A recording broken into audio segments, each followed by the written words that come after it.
Sunday doubleheader part 2. What's going on, guys? We are back for AEW All Out Watch Party. We've got the 0 hour wrapping up, about 7 minutes left. Big trios match in the ring right now. And I'm happy to be back to kick back and watch some wrestling with you guys, because after a crazy week, I thought it would be really necessary for us to come up here and have a good time. We really need to get wild. We really need to get crazy. We need to party. Yeah, I mean, big time. So we are here to partay for AEW All Out. I'm ready to watch this thing. Should be a great show. Lots of matches on tap. Had a couple on the 0 hour already. 3 matches. Battle Royal that Hangman Page won. We had a women's match with, who was it? Willow and company picking up a win. Willow, Sky Blue, and Sheeta beating Athena, Diamante, and Mercedes Martinez just a minute ago. And now we have the Acclaimed and Daddy Ass in the ring with Jay Lethal, Satnam Singh, and Jeff Jarrett. We got Sonjay Dutt out there in an Isaiah Thomas Pistons jersey in Chicago. Of course, the Bad Boys and the Bulls were big-time rivals, even though Isaiah Thomas is a hometown Chicago boy. He was a bitter rival of Michael Jordan and the Chicago Bulls, and Jordan even kept Isaiah from getting on the Olympic team back in the day as well with the Dream Team. So some bad blood there. Cool to see the Isaiah Thomas jersey. I do not see, oh yeah, and Rodman is out there at ringside backing up the Acclaimed and Billy. I expect them to win this. There's no way they're going to lose to these schmucks. Karen Jarrett is out there, and this looks like all sorts of fun. So hope you guys are having a great Sunday. Thank you to everybody that was here for our Payback review just a little while ago, a couple of hours ago. We went live for that. Really enjoyed the show last night. Tito, sit down. And thanks for being here earlier. Thanks for being here tonight. Hopefully, we will have a decent little audience, and maybe even those who are not ordering the pay-per-view might want to tune in and listen to Greg's play-by-play, which I don't know how good it'll be, but we are here. All right, I'm going to turn up the volume so I can hear the show. Karen Jarrett is getting in the ring in that dress with a guitar. Girl, be careful. You are almost out of uniform. Aubrey Edwards is here to stop her. Billy Gunn brought out Aubrey for this. Love the Isaiah Thomas jersey on Sonjay. That's so great. Oh, Satnam's got Billy. Oh.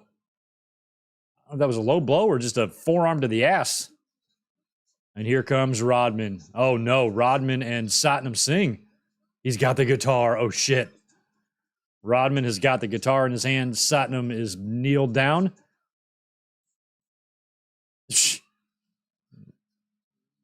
Rodman just cracked Satnam Singh. Pretty good-looking crowd in the audience there, despite no CM Punk. Satnam goes down. Look at Aubrey. Like, I don't know, just Dennis Rodman just came in the ring to check on things. Nothing happened. Don't. Oh no. Famouser, and then the Acclaimed mic drop thing we're probably going to get. Here comes Max Caster for the tag. Tag.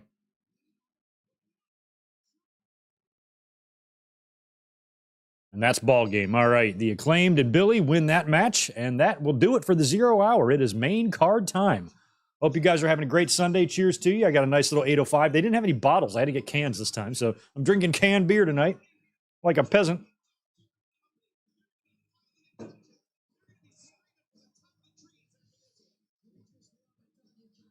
Good to see Garrett Osborne.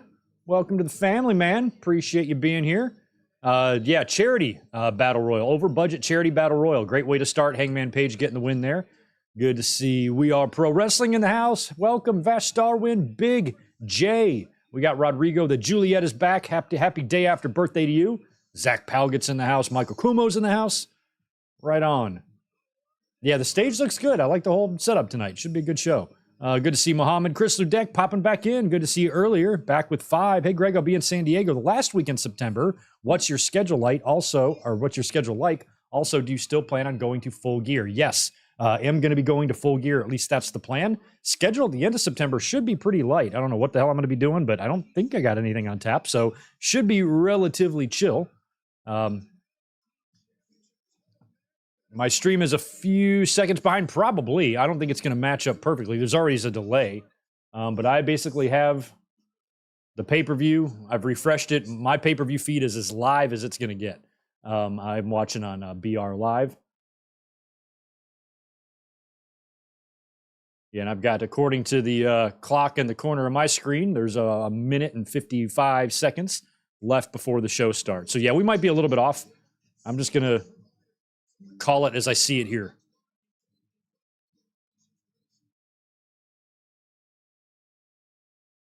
Nice, Rodrigo. You'll be at Arthur Ashe this month. That's cool.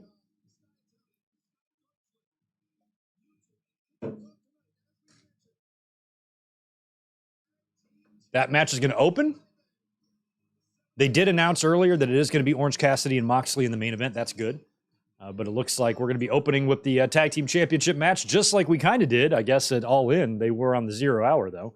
But MJF and Adam Cole will not be losing to Alex Reynolds and John Silver.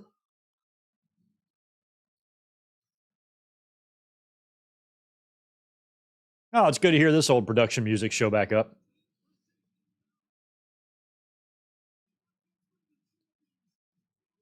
Thanks. You think I can order through DirecTV if BR ever gives me issues? Yeah, I don't even have DirecTV. I have a DirecTV stream that I use, but I've used BR Live ever since AEW started. I've never ordered a pay-per-view any other way, and I've never had one single solitary problem. Never had an interruption, a freeze, a buffer, nothing. So, yeah, I probably am going to be a few seconds behind, but that's the way it goes. Yeah, I actually like this app. It works just fine for me. I've heard some people have issues. I just don't. Never had any. So I usually stick with what works. I'm a creature of habit. I'm not going to try a bunch of different ways to order a pay-per-view if the one that I'm using works just fine. So I got no issues with Bleacher Report.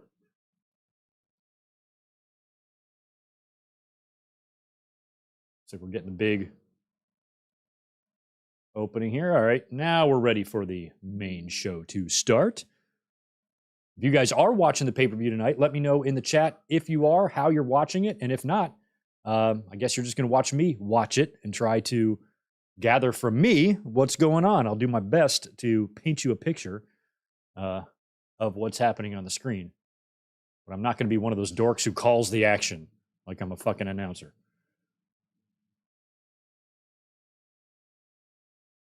All right. Cannot believe where we are in this company after a year of this shit and with the big news coming yesterday. But now is the beginning of the moving on process. Hopefully. That's cool how those lights are kind of low, kind of sloping into the stage like that. That's kind of a different setup. I've never seen that before.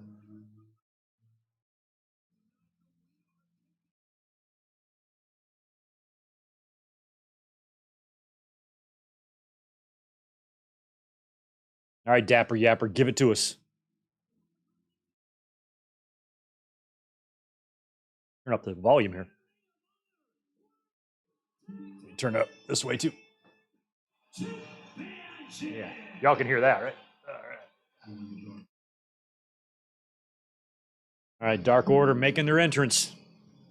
I'm going to attempt to stay up here after the show and do a small little recap of the show. So, pardon me, in every so often here, I am going to write down these matches. So, turn it down a little bit. So, we got MJF and Cole. I'm going to put defeats, Alex Reynolds and John Silver. I'm just going to go ahead and put the result in here already. Write down any spots underneath. Thanks to everyone who was here with us this afternoon. Thanks for being here for the doubleheader. I was off yesterday, or had to work yesterday, for Payback, so I was not here to watch that. But we did come up here and talk about CM Punk prior to the show, but we had to save the Payback review for today. And now we're back watching All Out together. I thought this would be more fun to do a watch party than a just straight up review, because we've missed the last 2 Sundays doing our regular watch alongs because of the 2 AEW pay-per-views. So I thought this would be a nice compromise, Come up and hang out. Plus, I need to kick back and relax, man. It's been a long week. Jesus. Busy for me at work, busy for me in wrestling, busy for me on YouTube, busy for me everywhere. You know what's all about that boom. I didn't know what the beginning of Adam Cole's song said for like the first 6 months he was in the company. I just thought it was some guy screaming. You know what's all about that boom. Better Than You, Baby. Is that the longest tag team name in history? MJF rocking the dueling belts. Adam Cole just has the one belt, of course. Okay, Zach, you ordered through your DirecTV box. Yeah, I don't have any sort of satellite or cable box at all. I just use a streaming app. DirecTV Stream gives me all the basic cable channels and some HBOs, and that's all I need. And goodbye. MJF taking a sip of beer. Nice. You're drunk on the job. I think that's grounds for termination.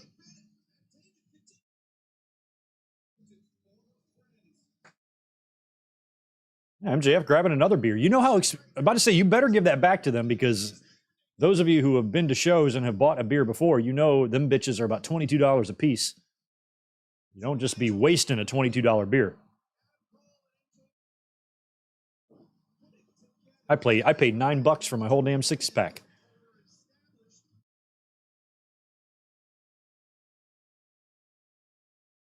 I like their matching jackets. Two of my favorites in the company, MJF and Adam Cole. Just love these guys.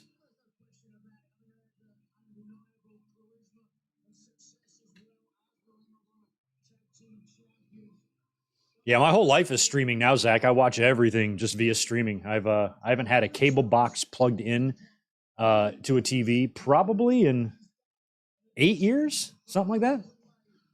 I'd probably put it somewhere around 2015-ish. Hell, not even been before that. It's probably 2014. It's probably close to 10 years now that I said goodbye to cable. Been streaming ever since.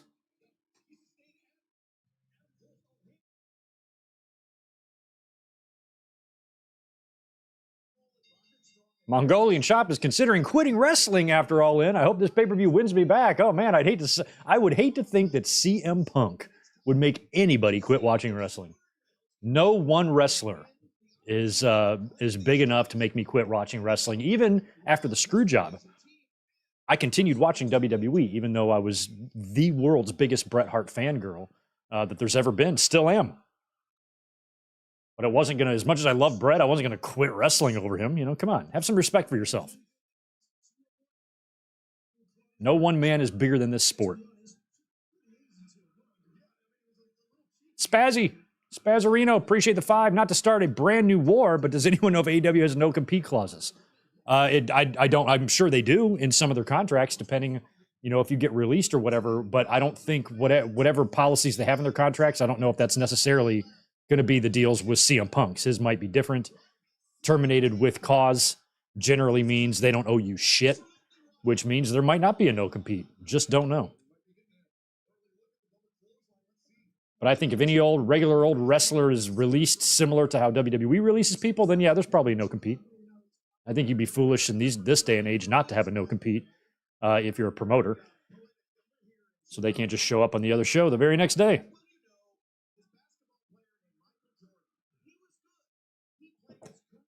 Yeah, Michael Jordan played basketball in that arena. I have had the pleasure of meeting Michael Jordan many times. Michael Jordan once called me on my cell phone. True story. Shout out to Wilmington, North Carolina. Sportsmanship. I like they got the D clothesline 23. They got 23 on the jersey. Naturally.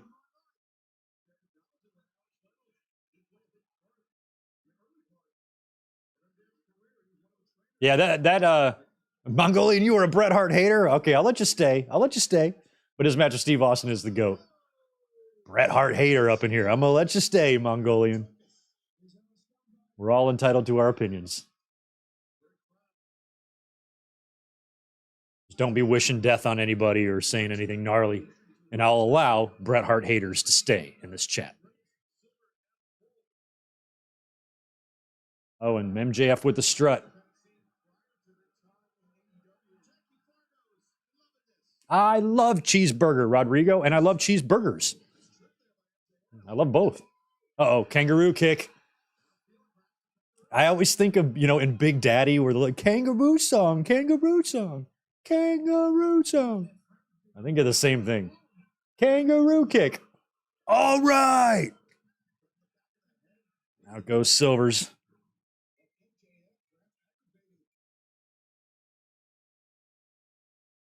First time I met Michael Jordan was I was maybe 14, and I was doing a baseball card convention. I had a table there and everything. And Michael Jordan was doing a golf tournament, and he came through, and he got mobbed by people. And I met him there. And then later on in my life, when I moved to Wilmington, he would come into my restaurant a bunch. And then one time he asked for my number so he could call me and set up a table ahead of time, and he did. And one of my waitresses hooked up with him. Sorry.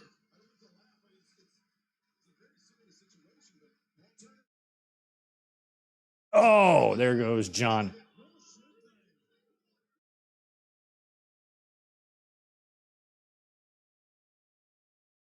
Oh. With the point of the chair right in the back of the shoulder blades of MJF. He's down. Paul Turner did not see it. He was messing around with the very dapper Evil Uno, who looks good tonight. Although Evil Uno was doing that no socks thing that I hate. Oh no, oh no, oh no. Adam Cole's going to have to go out there. Look at the concerned look. Like Sean has just lost his smile in the crowd.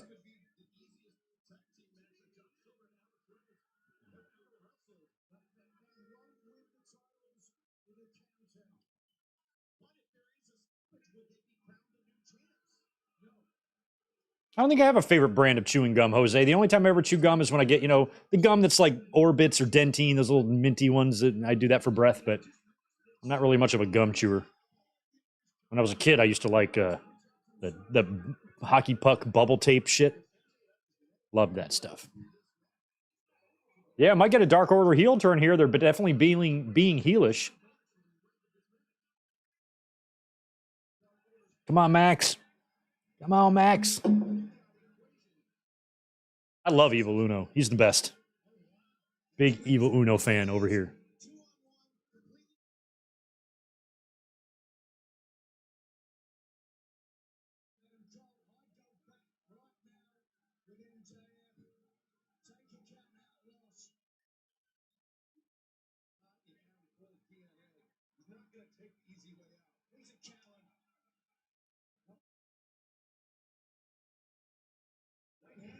Cole's going to take them both on. Ooh, I didn't know they were going for a shatter machine in 3D. Come on, Cole, you can win this by yourself. He's like, I hate getting my ass kicked by a guy who's trying to look like me. Get off me, Alex Reynolds. What do they want? I can't tell what they're chanting.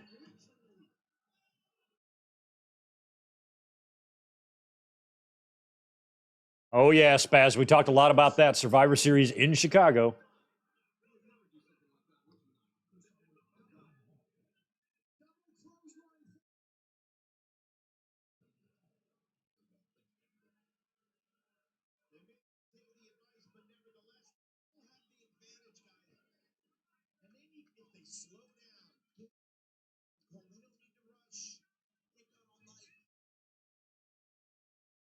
Oh, man, I don't know, Tomas. I like to cook everything.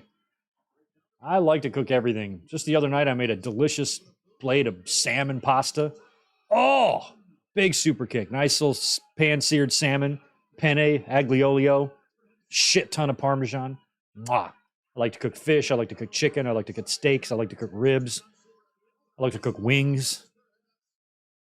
Been pretty good at ribs lately. Doing these Asian ribs in the crocker. They've been delicious. Little mashed potatoes. Mm-mm-mm. Oh! Big blister kicks by Reynolds or by Silver. Wow! Silver is so strong. Short, little, thick guy. He's so stout. Like the way he lifted Adam Cole up like he was a stuffed animal was crazy.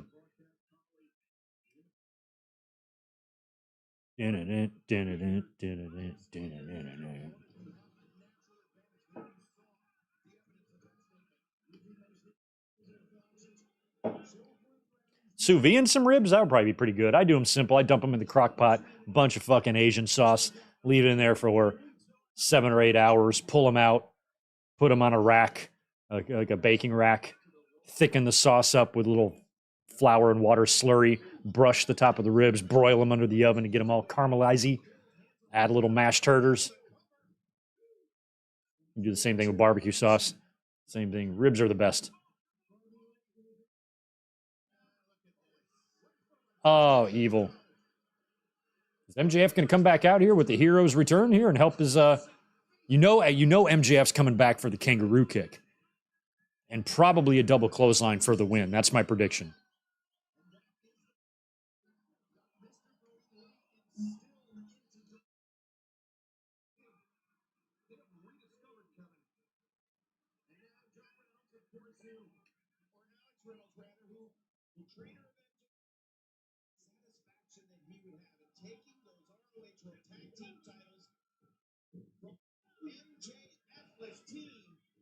WrestleMania 40 barbecue at my house. All right. Y'all can all come over. We can all fit up here.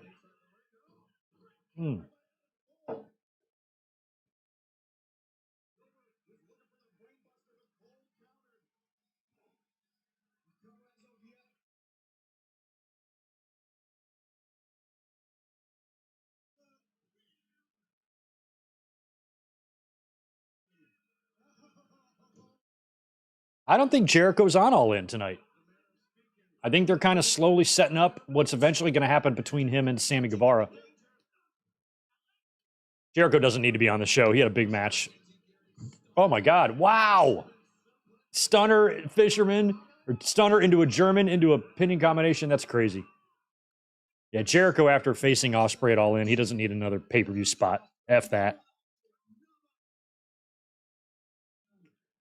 Michael Kumo, appreciate the 5. I'm still trying to perfect Gordon Ramsay's perfect burger. I've seen that perfect burger. Are you talking about the one where he cooks it outside on his grill at his house? I've seen that. Making a perfect burger is very hard. I am not a great burger maker at home. I'm not, I got to admit. I can do it, but I'm not as good as I want to be. I just can't get the meat right, you know? I can't make the perfect burger. No. Ooh, 2.5 there on Coley. Very close. And MJF has been gone longer than I thought he would be gone.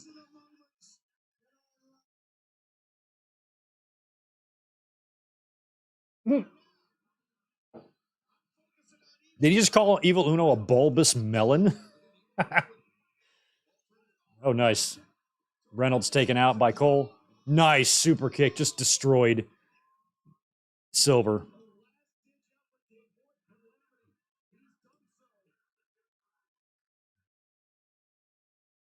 Evil Uno, really? Yelling at Reynolds there. Here comes MJF. Come on, crawl back. There he is. You know he's coming back. You know he's coming back. Son of a bitch, I got kangaroos to kick. Very mad MJF. He's like, my brochacho is in trouble. And when my brochacho is in trouble, I don't care about my neck or my safety. And there is the tag.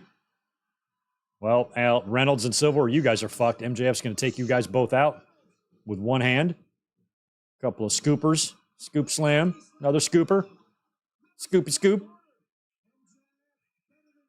Oh, double poke to the eye.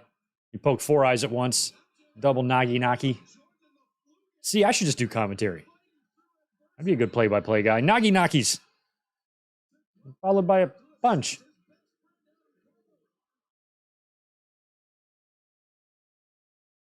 Reynolds just got the 10 count. Smack.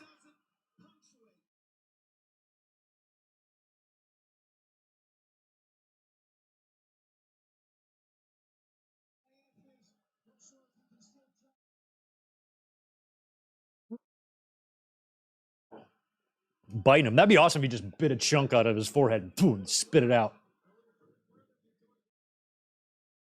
All right, come on.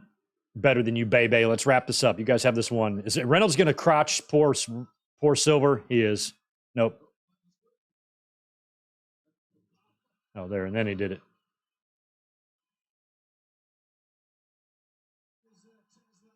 Uh-oh. The way he does that is so fucking hilarious. I just love the kangaroo kick. Kangaroo song.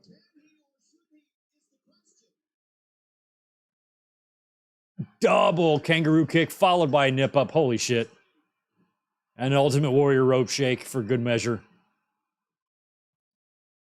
Entertaining Ring of Honor Tag Team Championship duo right now in this company. Tag Coley. I think the fans are chanting for double clothesline.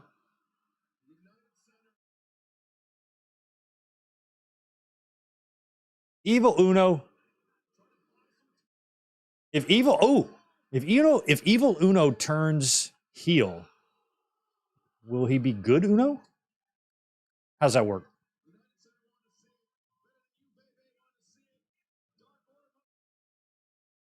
Double clothesline for the win.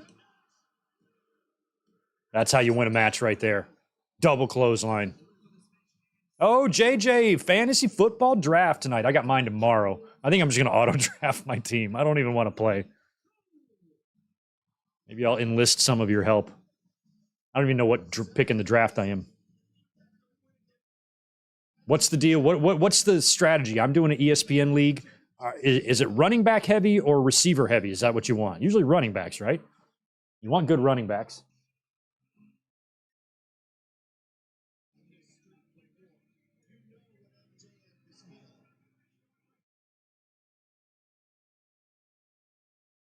Darkest Uno. There you go, Garrett. Chris Ludek, appreciate 10 more from you, man. Are you familiar with Sam, the cooking guy in San Diego? He has a good cooking YouTube channel. Also, does your restaurant have any vegan options? P.S. Who are you to doubt El Dandy? I would never doubt El Dandy. We don't disparage the name of El Dandy in this house. I don't know what goes on in your house, Chris, but in this house, El Dandy is respected. Don't forget that, especially if you ever come over here. Never heard of Sam, the cooking guy. I should look him up. Yeah, we got a few vegan options on our menu. There's the whole damn world in California. It seems to be vegan. I've been in the restaurant business 30 years, and I went to sleep one night, woke up the next morning, and the entire world decided they have celiac disease. And all of a sudden, gluten is just something that you can't fucking even look at. And I swear that shit happened overnight. You have people trying to be all self-important. Like, I'm gluten-free. I'm like, I know everybody's gluten-free. You're not special. And I swear they say it just to get attention. I'm celiac. I'm like, you're not. But you just think you are. But don't worry, I'd feed you gluten. You wouldn't even know the fucking difference. Some people really do have it. My sister has it. But most of the... Oh, I was about to say, are we going to get a little interaction? Joe just shoved MGF as he walked by. That was good. That was really good. Cole's like, don't fuck with him. Don't fuck with him. He's pissed. He had to job out to that guy we just fired. He's very mad. Does Joe have a match? Oh, yes, that's right. He does. Shane Taylor, right? Oh, no. MJF going after Samoa Joe. Oh, Lord. Look at Adam Cole's like, get some help out here. You can jump in there, Adam. Did we get an MJF, I'm sorry, an Adam Cole Samoa Joe match in NXT? We probably did not get that, right? So look at this. This might be our next little setup here. Samoa Joe and MJF.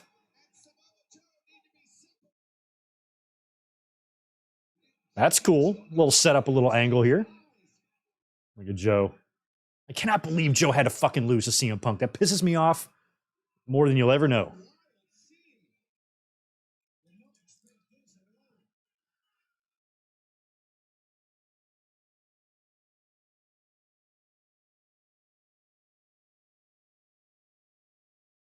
Aaron, no, I did not spell partay wrong. Need I remind you? We need to partay. Yeah, partay. It's the way it goes here. We don't party, we partay.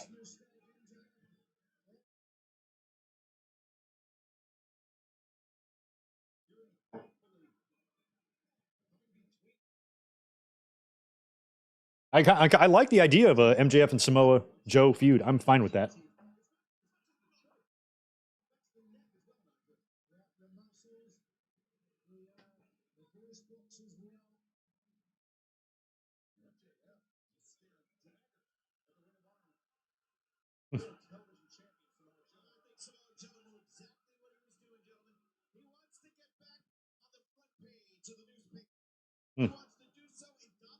Well, now we got, what do we have coming up? We have Arthur Ashe coming up, right? It might be MJF and Samoa Joe at Arthur Ashe. Probably will be.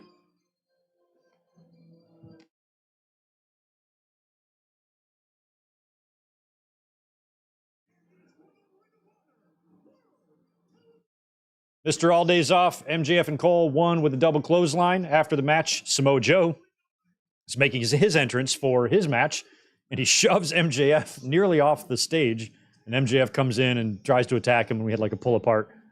So that is now setting up, I'm guessing, a Samoa Joe MJF match in the future. Probably that'll be your championship match at Arthur Ashe, I would assume. Grand Slam. Thank you, Juliet. Yeah, that was very unprofessional of MJF to not only Samoa Joe to push him, but for MJF then to run and attack him. They should probably both be fired. Yeah, I agree. AEW wishes the best to Samoa Joe and MJF in their future endeavors. AEW title is vacated, and we'll crown a new champion here in a couple of weeks. MJF and Samoa Joe and CM Punk can show up in WWE as the new NWO. I'm not sure who the Hogan would be in that situation. Probably Punk.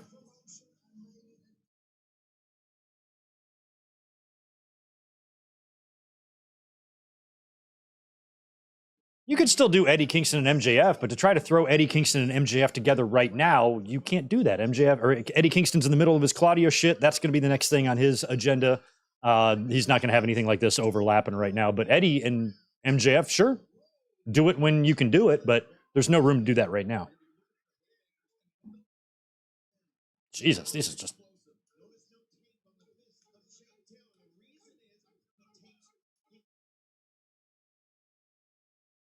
like we like literally have the exact same weight. Oh, look at these punches they're trading here. I didn't catch the announced weight of either man, but I feel like they'd be within 5 pounds of each other.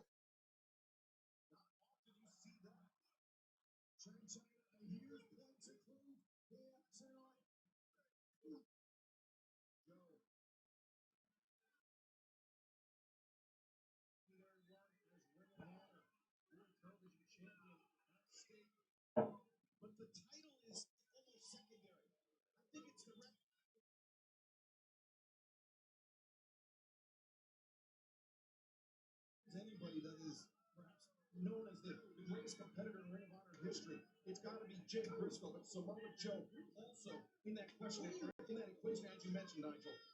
See that? Strong fists from Shane Taylor.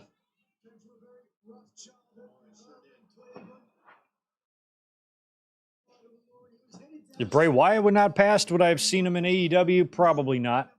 I think there was talk of him going there when he was first released. And then he came back to WWE. So, yeah, probably no. But then again, he was only 36, so you never know.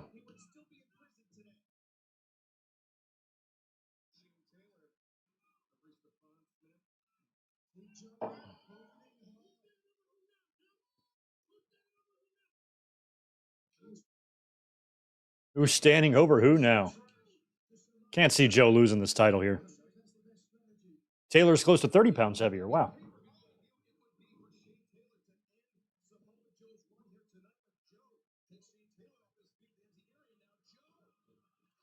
Wow, big dive by Joe. Nailed it, too.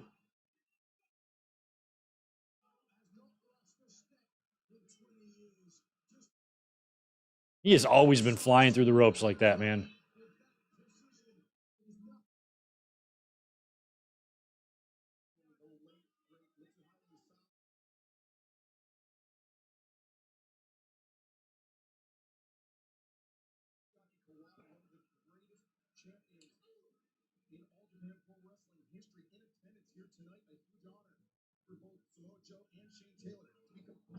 Ooh, atomic drop. Those just tuning in, we're watching Samoa Joe and Shane Taylor right now. 2 matches in. MJF and Cole retained over the Dark Order in the opener. Then we had a little skirmish between Joe and MJF, setting up what's probably going to be a title match between those two. And now Joe is defending his Ring of Honor TV against Shane Taylor. And Joe is going to win this match. You're not going to set up what you just set up with MJF and then have him lose here, unless MJF shows up and costs him the belt, which that could happen. But I feel like no.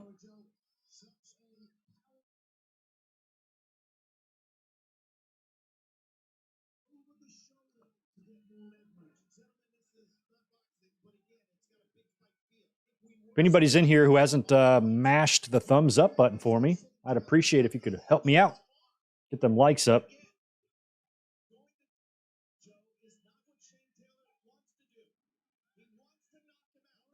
He wants to knock him out. Oh, wow, look at Joe.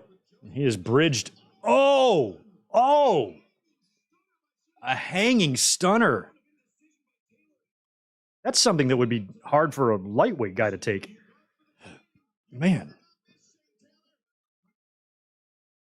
Shane up top. Wow. Wow. Middle rope froggy.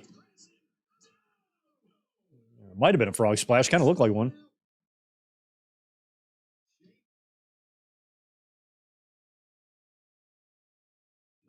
Damn. Good stuff.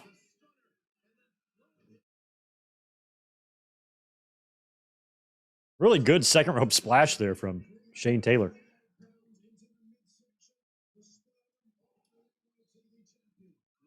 I mean, if they wanted to have MJF come back here and cost Joe the match, I'd be fine with that.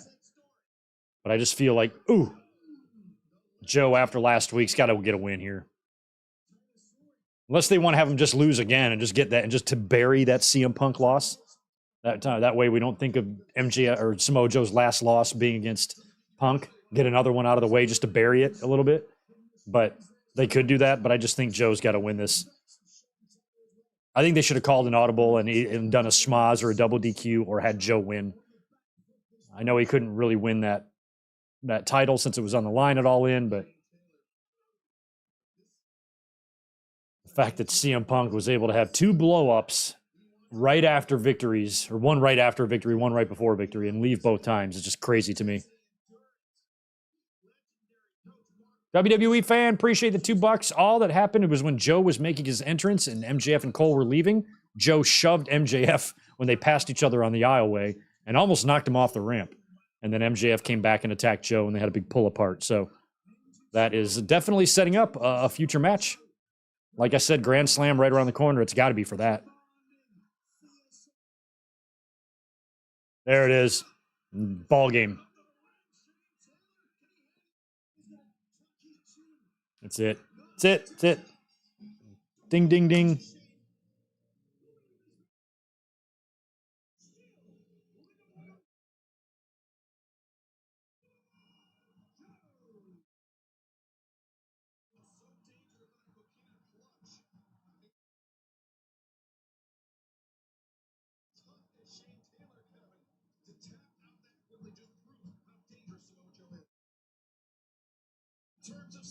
Pardon me while I place an edible order on my phone.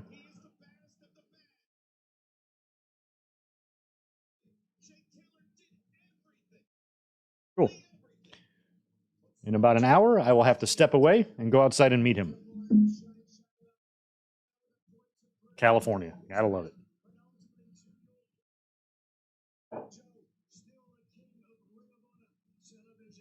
Still the king of Ring of Honor television.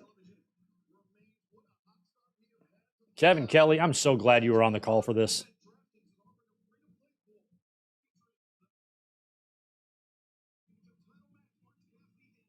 That is the main event. Mox and Cassidy. I think I picked Mox, but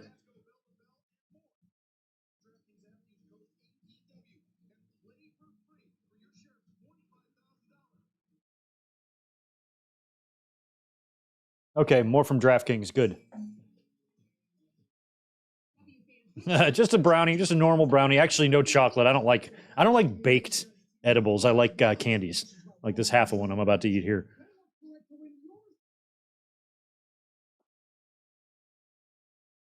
Matt Bernard. Yeah, this is just my last one, so I'm ordering more.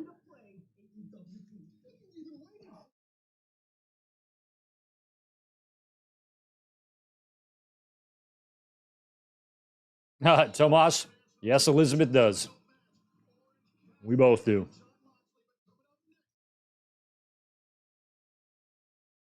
All right, Lucha and Darby. I picked Luchasaurus to retain here.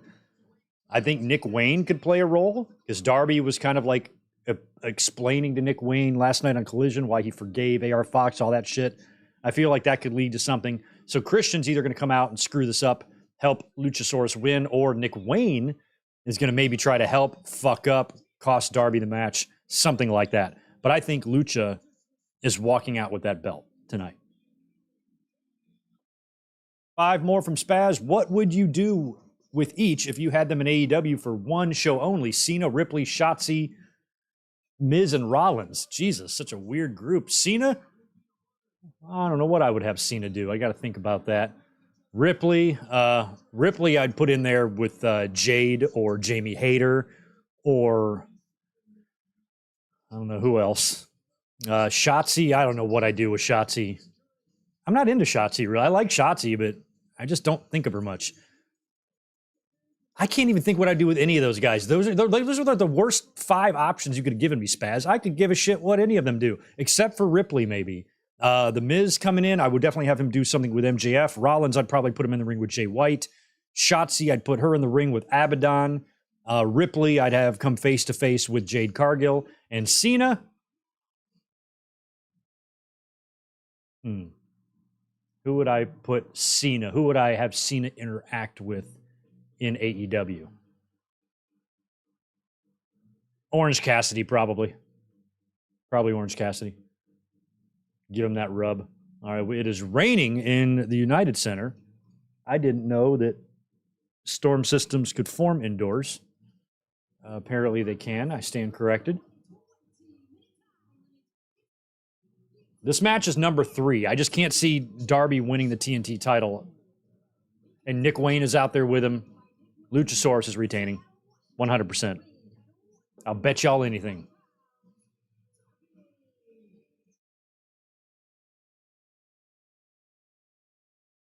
Cena versus Samoa Joe never happened. That is true.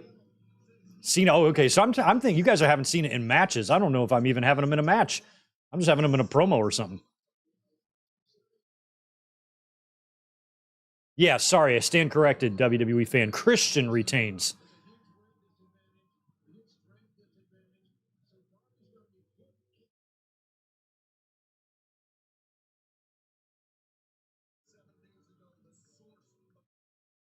See when Lucha comes out.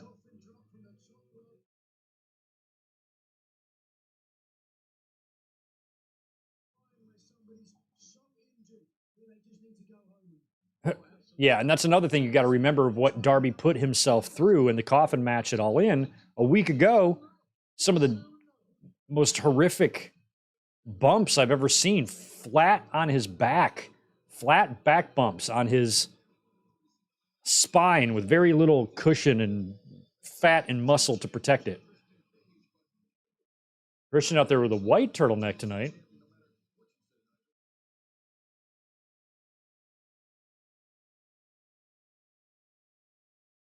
Comes Luchasaurus.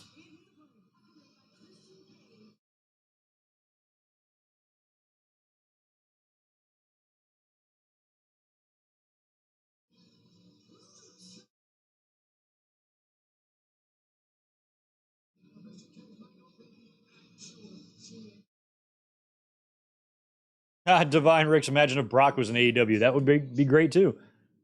Brock against Darby Allin. Holy shit. Oh, yeah. Darby Allin would take an F5 from the ceiling of the arena if he fought Brock Lesnar. Hell yeah.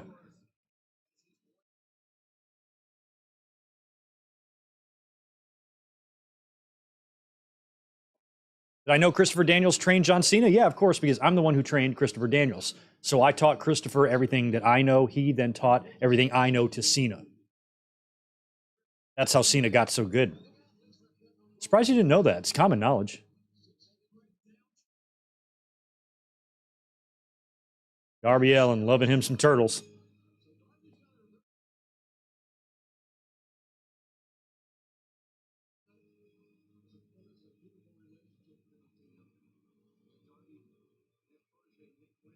All right, Mike Knox. You bald bastard.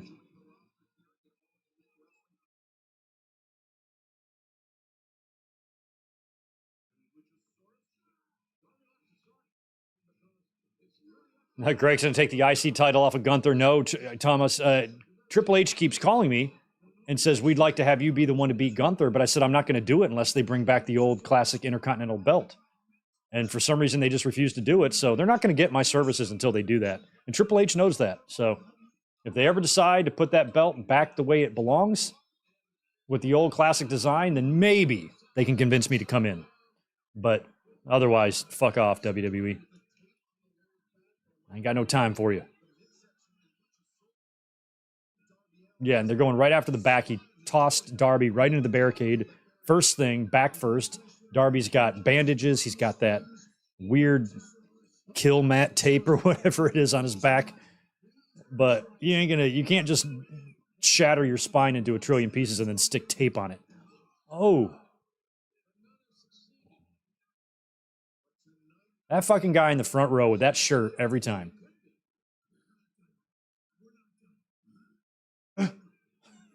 Like how Lucha growls. Huh? Name him. Oh, okay. Name meat.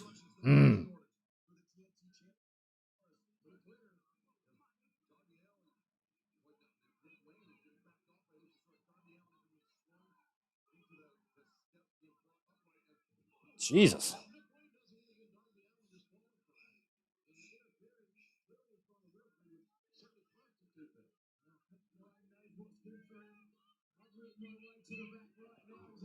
Sane G. Oh, man. I don't know. I don't want to, man. I don't want to see Priest drop the briefcase. I think they should belt up Priest.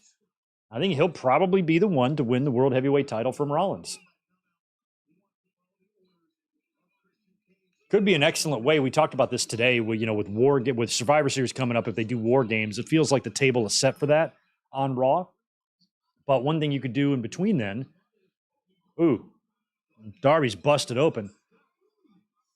I don't see Darby blading very often. It's not something super common that he does. He just takes bumps. Jeez. But I could kind of see a scenario where maybe it's like Jey Uso and Seth for the belt, and Priest cashes in there.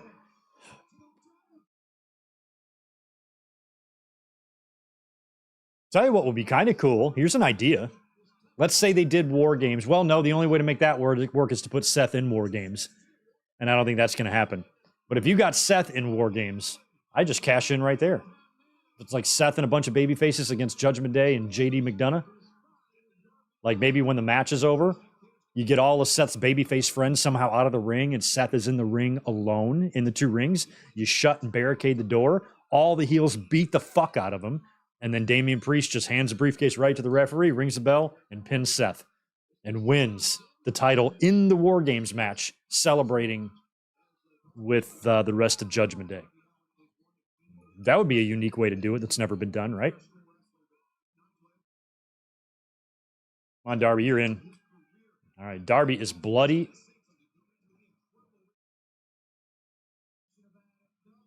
He's extremely beaten up, much like, Orange Cassidy is. Kick out.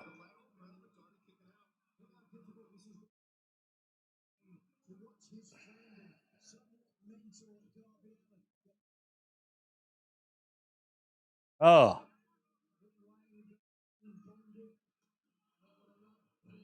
Green Pea, I'm going to beat Gunther with a Pepsi plunge. I'm more of a Coke guy. I'm going to win with a Coke clothesline, not a Pepsi plunge.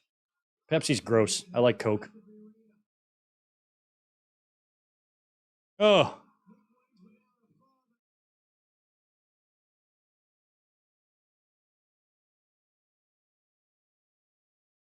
Lucha biting Darby's already bloody face.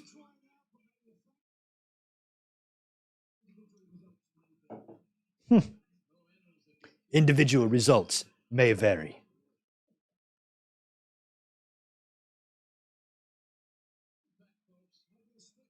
What's up, RVD? How you doing today?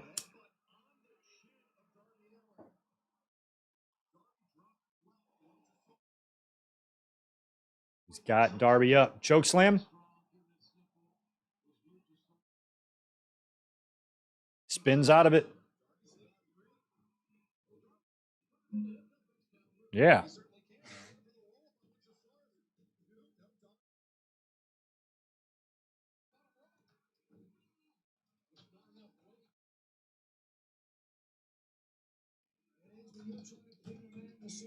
Sorry, I'm just updating my notes here.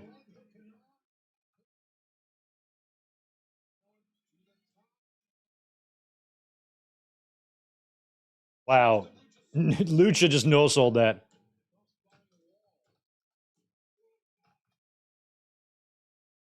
See, when I do watch along, you guys have to, or watch parties, you guys have to put up with me making notes.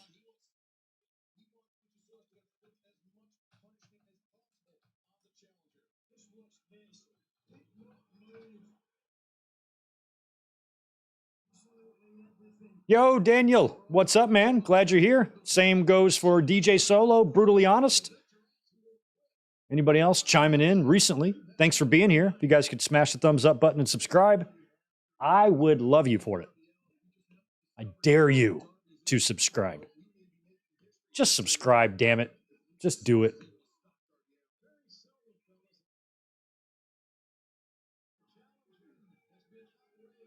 Hey, I'd go down. I'd be down for a Sprite springboard. I like Sprite. You know why? Because Kobe Bryant likes Sprite. If Kobe likes it, I like it.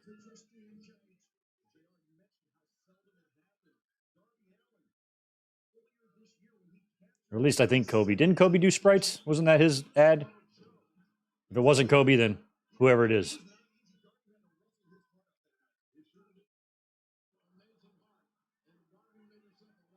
I remember when the Dream Team won the gold medal in '92. I think like Reebok was the sponsor, and like Michael Jordan during the awards ceremony had to wear like an American flag draped over his Reebok jacket because he had the endorsement deal with Nike. That's crazy. Oh wow! Oh wow! Coffin, where's he going? Oh no, he's. Well, he just did a kind of like a swanton that landed on his feet there on a standing up Luchasaurus from the top to the floor. That wasn't as bad as I thought it was going to be. I thought Darby was going coffin drop.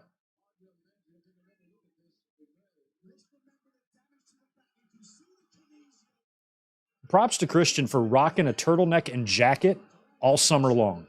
All summer long. He wore that shit. I hate being hot. I just could not wear that in the summer. I would be dying. I'd be losing my mind. It's too fucking hot.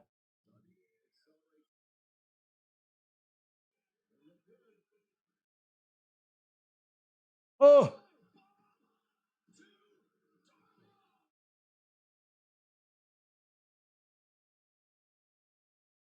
That was 3.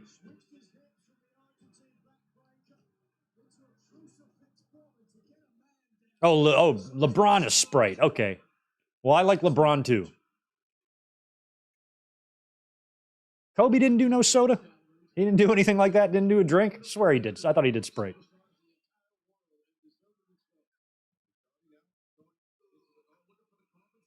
Well, yeah, these days a lot of athletes do make more money off their endorsements than they do their actual contracts. Oh, God. Ooh, big German out of the corner on Darby from Lucha, and Darby landed right on his head. He's all right, though.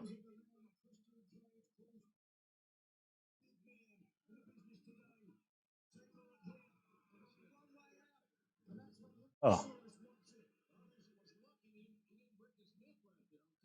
I think you can wear white before Labor Day. I think it's white after Labor Day, Garrett, right? Because I always make the joke, there was always the joke with women, you're not supposed to wear white pants after Labor Day. Well, what if somebody wore white pants right now? It's after Labor Day. Labor Day was a year ago, almost. It's like the gremlins. You can't feed them after midnight. Well, isn't 10 in the morning after midnight? When does it end?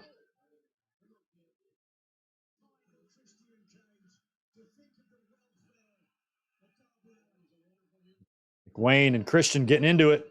That's going to play a role in the finish for sure.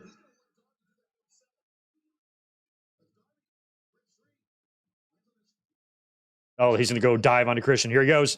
Boom. Torpedo. Now that is going to be maybe what cost Darby the match there.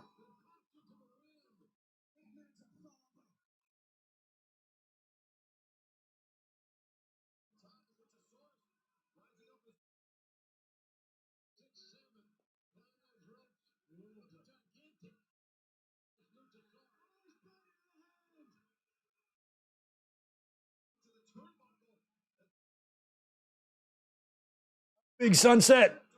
No, big, good, great. God. Oh, Luchasaurus Avalanche Code Red. He kicks out. Ugh. I was at a loss for words there. Holy shit. That was a kick out. That should have been 3. That should have been 3. Whew.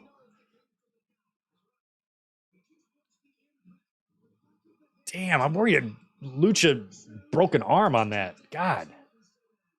Hurts my shoulders just watching that bump. Our Darby's going he's going coffee drops. Something's gonna happen. No, Lucha's rolling in. Okay, Christian's running around. Something's gonna happen. There we go. There we go. Now coffin drop. I know, jump onto Christian. He's gonna stop him from doing the concerto. Yeah. Darby's gonna choose to protect Nick over coffin drop for the win, and this is what'll be this will be what costs him the match. Oh no. He never even got to make the decision because Lucha was up. Oh no. Tombstone, he didn't even hit his head. Do it again. Hit him one more. Make this one look better. Oh, that's got to be hard to get up. Well, oh, wow. 2 tombstones. That's it. That's it. And Lucha retains. Told you. Just didn't feel like the time for Darby to pick up the belt here. Congratulations to Christian for retaining the TNT title as he holds it up. What a dick. What a dick. Spaz has got 10 more bucks earlier. Fans having Punk signs taken told to remove a Reversity Punk shirts or be removed without refund per Ringside News. Ringside News, isn't that the one with the drunk, alcoholic, cross-eyed piece of shit? Steve, whatever his name is. What a fucking loser, alcoholic fuck. I hate Ringside News. I don't give a shit what they say. But I will say that that probably makes sense. They're trying to remove Punk from... Oh, he's going to watch. Oh, poor Nick Wayne has got to watch. Oh, here we go. Here we go, baby faces. Poor Nick Wayne did not have to watch his mentor get concertoed into oblivion. Spears and company runs off Christian and Lucha. Wow, Darby and Nick Wayne got a lot of support there, man. Who's out there? I can't even tell who that is. Is that Rocky Romero? I saw Trent, I think. Who else? I can't even tell who's out there. Who else ran out there? Give me a wide shot so I can see some faces. Sean Spears, I saw. Somebody in some stupid pants.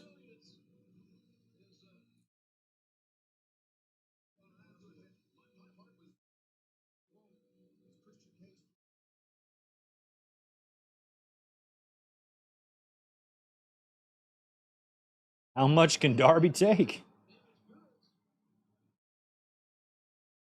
Does look like a crime scene. I still don't know any of the wrestlers in the ring because the camera's just focused on Darby's face. There we go. Oh, yeah, I don't know who any of those guys are. Yeah, I don't know who any of them are. So all I know is it's Sean Spears and like one other guy I recognize.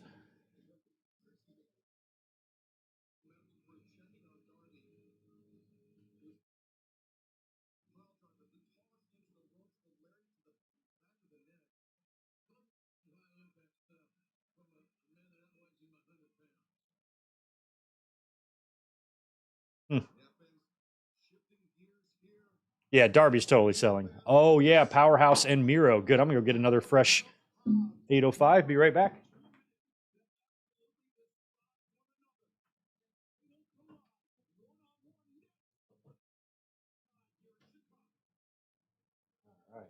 All out Chicago, Miro and Powerhouse. I kind of pitched some sort of like crazy double disqualification or schmaz thing where these guys just tear up the ring or have some sort of big crazy spot that neither one of them get up from that leads to another match, because I don't think I want a clean victory for either guy in this. I don't want to see either guy lose clean right now.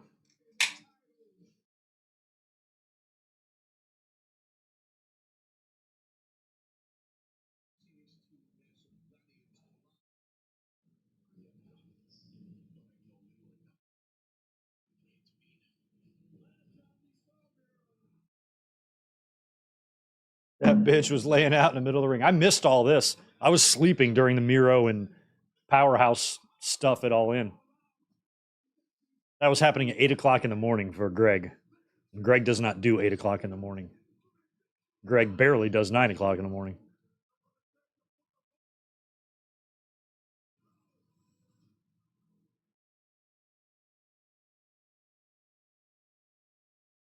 Hey, you know what, Gilbert? If there was ever a time to bring in Lana, this would be it. Have her come out, serve as some sort of distraction, help Miro win.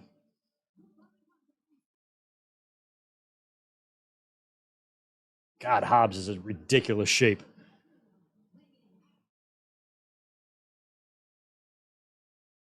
12-1 in his last 13 singles matches. So that means he's won 12 straight, what, since losing the TNT title?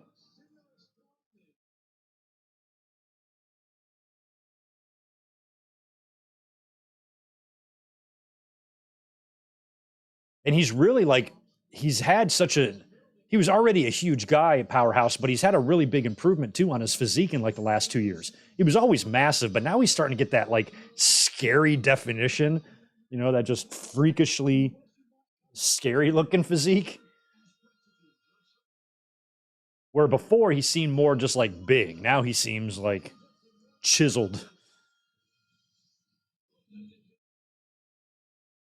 I like it when Hobbs rocks like the airbrushed overalls with the one strap down. That's like my favorite. Bring back that. Makes me feel like I'm in middle school again. Here comes Miro. He's drooling. Miro's drooling. Don't slip on that shit you just spilled, Miro. Don't slip on your drool. I kind of like how the set has those like pillars of brick looking things. It's kind of cool. I'd worry that I'd run into one.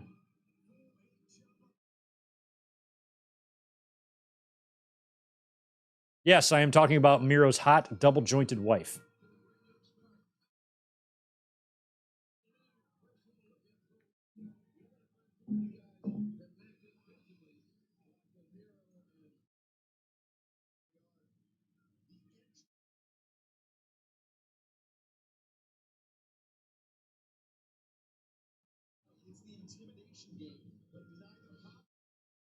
No, I don't think Lana is a long lost daughter of Luke Perry, unfortunately. It'd be cool if she was, though.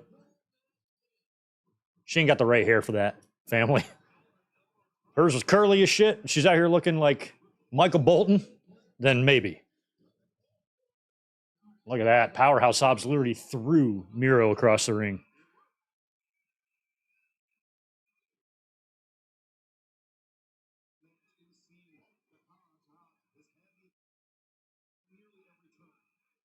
Yeah, I feel like Miro probably wishes he was back in WWE.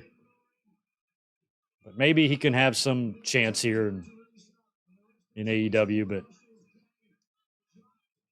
I feel like largely a lot of his disappointment. Wow, now Miro threw Powerhouse. A lot of Miro's disappointments from WWE carried over into AEW. Had a lot of the same problems. It's just weird because he's so good. He's entertaining as hell. Miro is one of the funniest dudes. He's got just a funny comedic timing to him.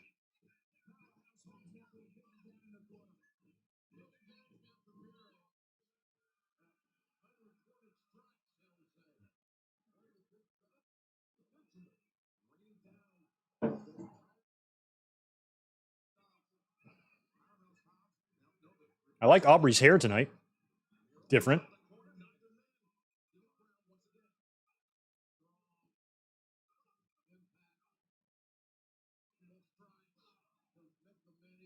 I mean, I don't know which one of these guys lifts more in the gym. I'd say probably Hobbs, but I don't know.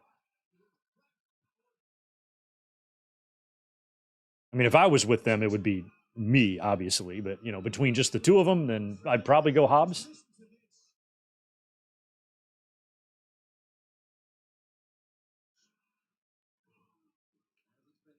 Go get that real sugar Pepsi, Garrett. Cheers to you.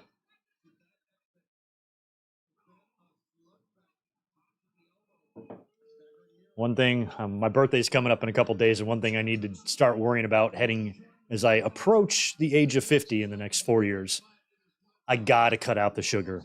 I got to cut out the sodas and stuff. I still drink a lot of that. I just need to stop. I just need to quit. It's not good for me. It's probably wreaking havoc on my kidneys and all that stuff. I got to stop.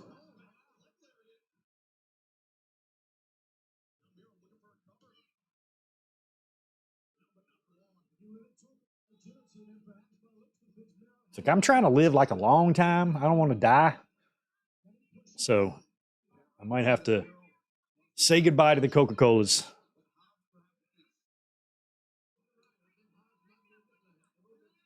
I was hoping for more carnage here. I want these guys just to tear shit up. Big drop kick. Big Jim the Anvil Neidhart standing drop kick there from Miro.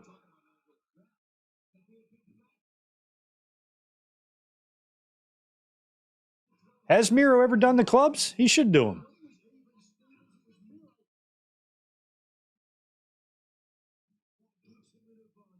Oh, I missed that. What did Excalibur say? He quoted Big E? Sorry, I was flapping my gums. Oh, I drink water. I just drink not enough water.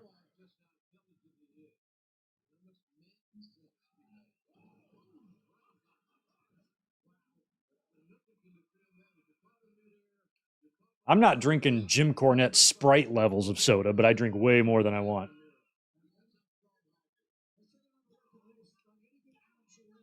Or way more than I should say.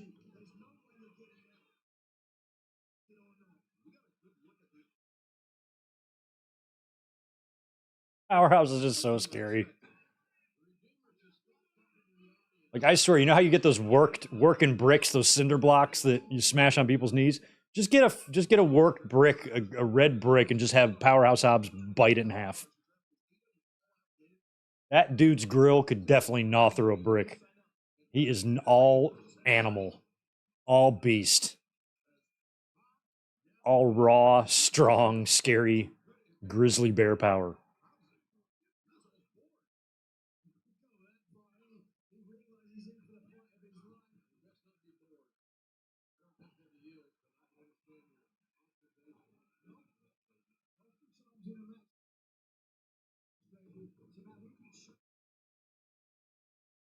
I feel like Powerhouse Hobbs could be like a scare, like just get a bunch of just shit sticking in his hair and have his breath real stinking and stuff, and like just intimidate his opponents that way, just out of sheer fear.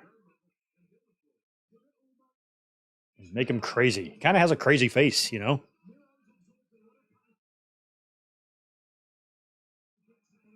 The crazier the better. Oh, Miro with a rolling thunder bomb or whatever you call that.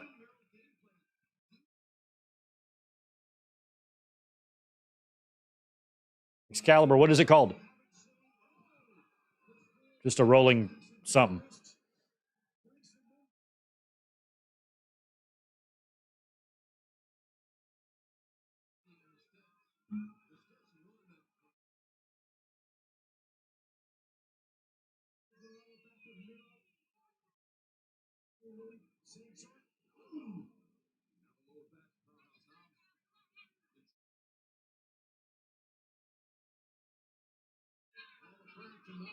Yeah, my cousin's a doctor, Zach, and she kind of told me something similar, because I mean, I don't eat great, I mean, I do eat a lot of vegetables and stuff like that.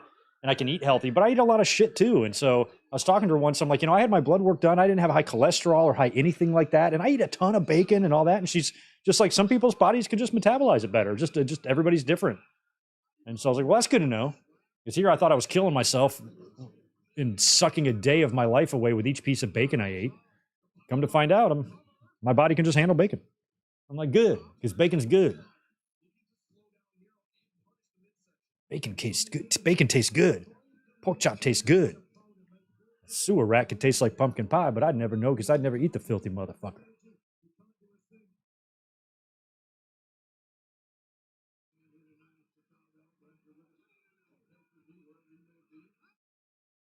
Oh, look at there. I got a email notification. Bleacher Report has sent me my receipt for All Out. Thank you, guys. 2 pay-per-views in within a week.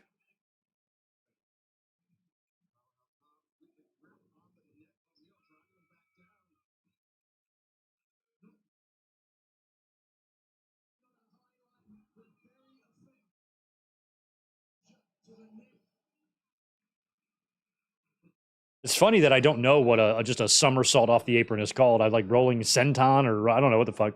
They're rolling somersault. I'm ready for Danhausen to come back. We need some Danhausen in our lives. Big time.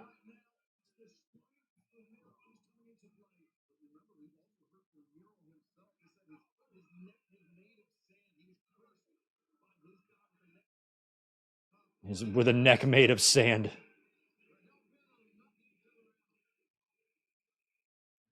I heard 40-year-old virgin. Yeah, I was grabbing her titties and that felt like a nice big bag of sand. I'm like, bag of sand? Whose titties are you grabbing? Oh, Powerhouse followed him in. Now Miro follows him in. I mean, this is big meaty men slapping meat. Is that what what's his face said?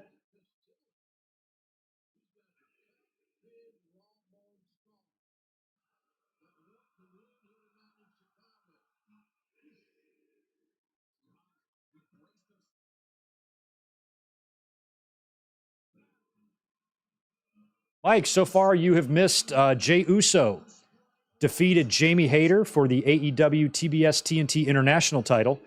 John Cena won a charity battle royal, last eliminating Hangman Page. And now it is Miro and Powerhouse Hobbs. And we've already had 2 run-ins from the first one from Cody Rhodes and the other one from Enzo Amore. It's been a crazy night. Oh, and down goes Powerhouse Hobbs. And all matches so far have ended in disqualification. But it's still been really good.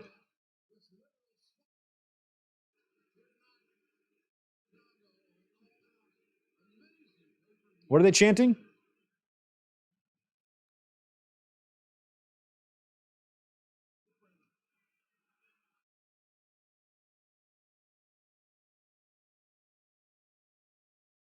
Why don't I know what they're chanting? Me, B, B, B? Delete? I don't know what they're chanting.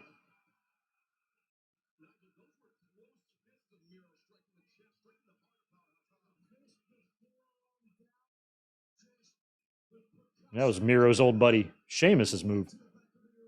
Oh, God. Super black. Okay. I thought they were going out.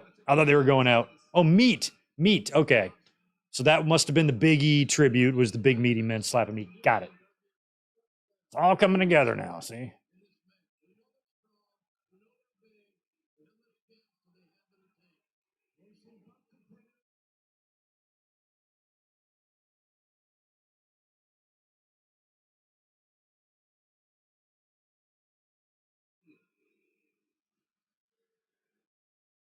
This is meaty?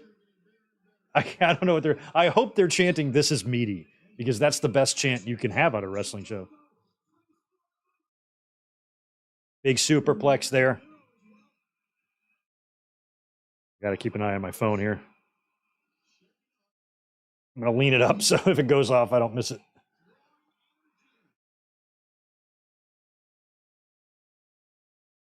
Like a year ago, I made an order during a watch along and I forgot. And I was sitting here watching. They were texting me like crazy. I'm outside the house. Where the hell are you? I'm like, oh, shit.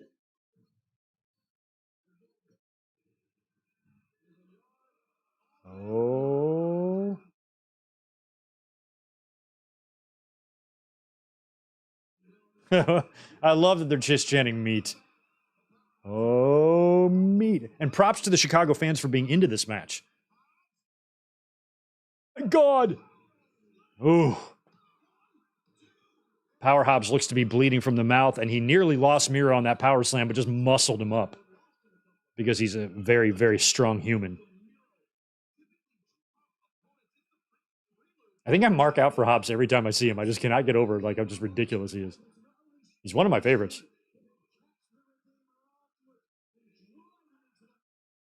I just think he's got a money look. You want what?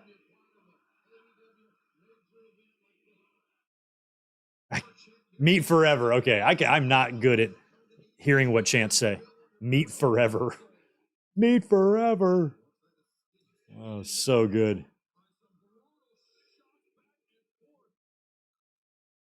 Props to Chicago, man. They're having fun. They're not sabotaging the show. Of course, they shit on Tony Khan last night, but for the most part, people are trying to move on, even in Chicago. You know? If nobody's walking out and making a stink and sabotaging a show in Chicago over CM Punk 24 hours after he was fired, it's not going to happen anywhere. It's just not. Like I said earlier, no one man is bigger than wrestling or a promotion or anything. And even in Chicago, in Punk's hometown, 24 hours after being fired in a very, very shocking move by AEW, the fans are still participating, engaging, having a good time at the show. That's what I like to see.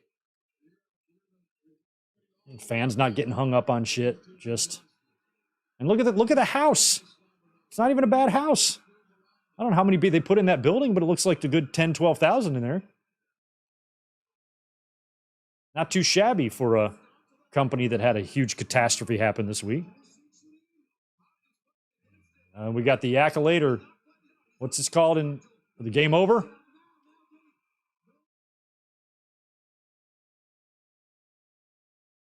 on, Hobbs, you got to power out of this. You got to power out. Don't tap out. I don't want a clean win here. I don't care if Miro wins. I just don't want it to be clean. Ooh, look at Hobbs' elbow. Jesus Christ. Oof.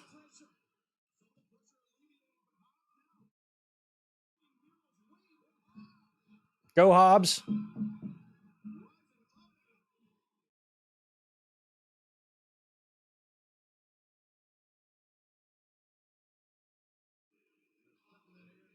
Holy meat.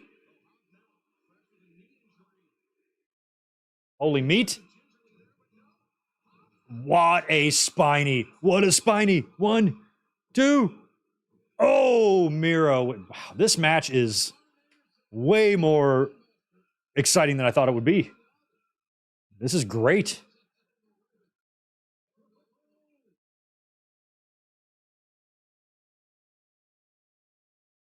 I worried that this match might have been a little too meaty for us to really have some excitement, but we do, and it's gritty. Hobbs is bleeding. They are smacking the shit out of each other, laying everything in. Great near falls, great spots. I've loved everything about this match so far. Oh, now he's gonna put the game over the accolade. Oh, that's crazy with that train going by, isn't it? Nope, Miro's out.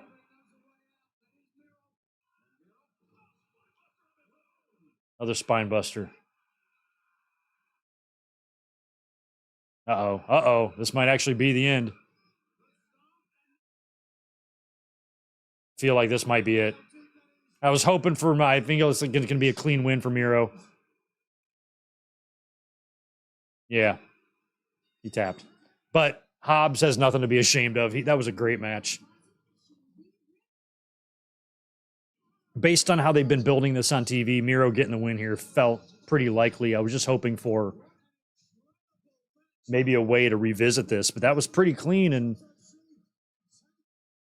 definitive, although really, really fun match. You know what I'd like to see here? I'd like to see a handshake, and I'd like to see these two pair up. And then break up, and then have Hobbs beat him. See, look, they're going to do a handshake. You can already tell. Look at the wide shot here. Yep.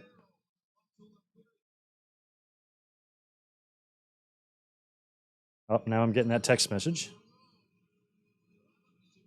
24 minutes away. Come on, shake hands. Yeah. See? I had a feeling. We said this in the predictions. I said I would like to see a handshake or something happen to where they team up after. Yeah. I love that. I love that.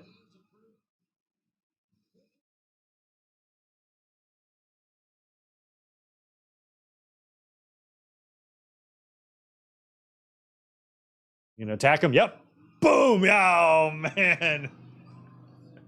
You could say, because Miro, the way they kind of held on, and Miro was like, and the way Hobbs was like, it's okay, backing off. Okay, so we are going to be able to set up another match. Okay, cool. No problem. All right, so it looks like we're going to get this next match after all between these two, if they went through the trouble of Hobbs attacking him here.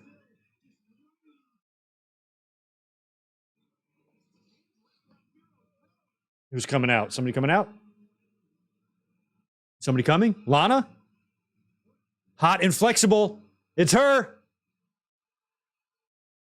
Hot and flexible. Lana is in the house, or whatever her name is going to be. She kicked off her shoes. Miro's wife. Does not Hobbs not notice that somebody's coming out? That can't hurt him. I love that she kicked her shoes off. Oh, no. What if he hits her with the chair? What if she turns on Miro and joins Hobbs? Are they going to kiss? Are they going to kiss? Are they going to kiss and turn on Miro? She should join Hobbs. Kiss him. Kiss him. Nope. Ah, damn. Ah, shit. I was hoping she would leap into his arms. And Miro be like, this keeps happening to me. First Bobby Lashley, now you.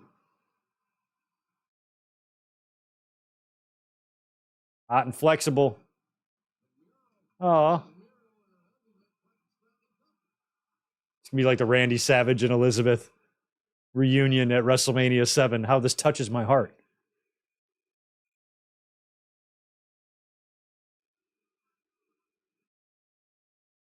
He seems like surprised to see her. He's like, I rode to the show with you. Why are you so surprised to see you?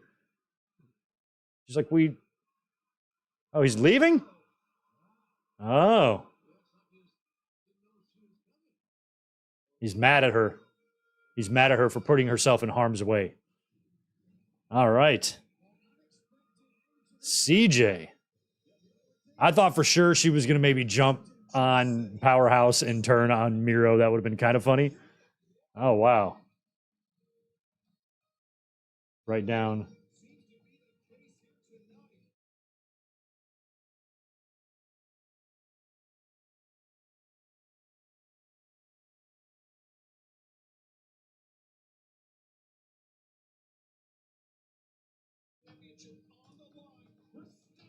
All right. Stat versus Ruby. I picked Ruby to win this. I don't know. So far in my predictions, let's see. I am perfect. I'm perfect in my predictions so far. So we'll see. That could very well end here. Trying to think last night, how many matches did I miss? Got the tag match wrong. I think that's it. Just missed one match last night.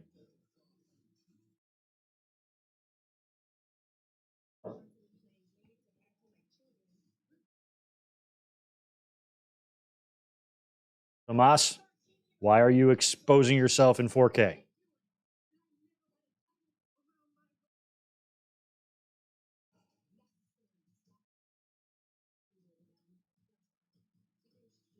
Yachiro, thank you for that. CM Punk shirt removal story is false. I wouldn't think that they would make fans cover up their own merchandise that they bought at their stands. You know what I mean? But that is ringside news for you. They are fucking awful.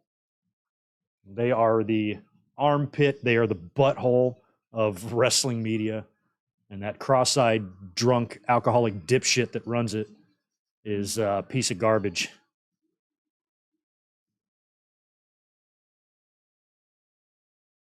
Tito has loved the show, Mike. He's chilling here. He is just right in his spot. He's the best.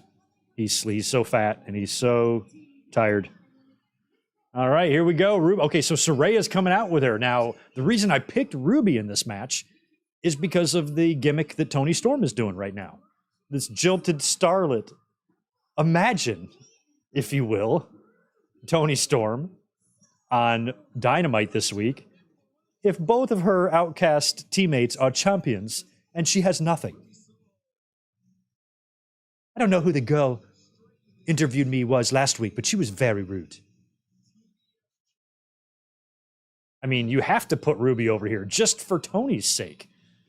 Like, Toni Storm's gimmick has been such a pleasant surprise. This quick shift in her character has been really, really entertaining. And I think a great way to enhance that is to have her even more freaked out when she's really left out as the third wheel with no title belt. Or however she says it. I love Statlander. I love Statlander a lot, but a little bit underwhelmed with her TBS run. Felt like it was forced. She deserves it. She would have gotten that title had she never gotten hurt. But I think that's where Tony Khan needs to show a little bit of restraint sometimes, is I think he should have brought her back and she should have maybe continued to get back in there, make sure the fans still behind her, get a couple of reps in, a couple of matches, and then challenge Jade instead of coming out and catching her off guard and all that. Ruby feels like she's got a little bit extra going on with the hair, maybe a little extra going on with her gear, might have the body language of somebody who's about to win a championship. I feel like it's going to happen. I feel like Ruby Soho takes the belt here.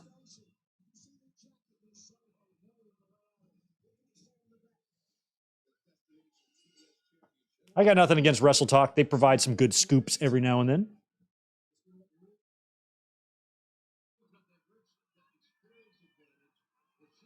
Mike, no, Kenny and the Bucks have not wrestled yet.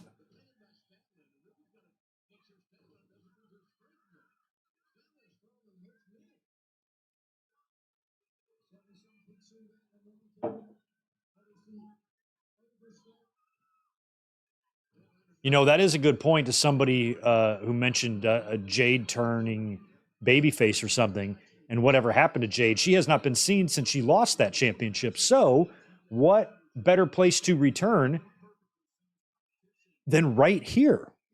Cost Statlander the championship. It now puts the belt on Ruby, and she can carry on the story with the Outcasts. And now you got Jade and Statlander feud for no title, and Jade can get her win back or beat Statlander, or they can have a series of matches together without a championship on the line. And a Jade return on the same weekend as a Danielson return. AEW trying to do some things to distract or move away from the dominating CM Punk headlines. I could see Tony Khan phoning up Jade and be like, "You ready to come back? We could really use you." You know, I'd bring her back right here and have her help Ruby Soho win the championship. Not really necessarily joining the Outcasts, just getting revenge on Statlander for the way she beat her for the title. Oh my God, Saraya running. Help. I hope Saraya has fun. Hope Saraya has fun with that title. Oh man, Ruby landed hard on that drop kick.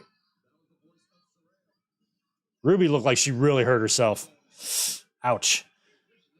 Catch your breath, girl.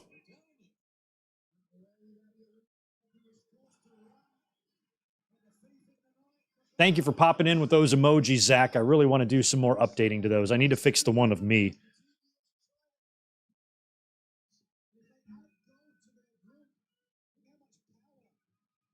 How much power? How much girl power?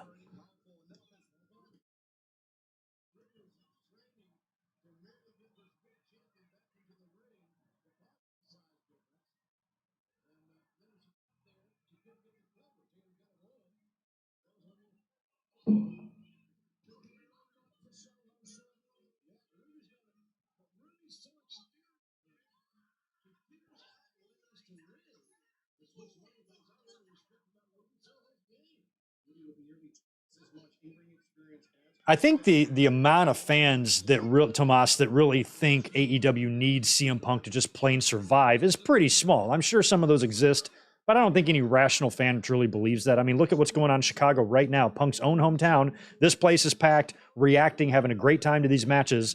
They don't sound like a bunch of fans who are pissed off and all of that. I'm sure some of them are, but nobody is here is hijacking the show. These people paid money to be here. They're gonna have they intend on having a good time. So even the craziest of CM Punk supporters and people who are really just not taking this news well. I mean, if they really truly believe that AEW cannot survive without the in-ring talent of Phil Brooks, they are fucking out of their minds. They're gonna be fine. Punk wasn't gonna be around forever anyway. Either way, AEW would need to plan for a future without CM Punk. Even if he stuck around, I think he'd leave when his contract was up anyway. Can't see him re-signing with everything going on there. Either way, he either left now or he left a year from now. Either way, I think he was out.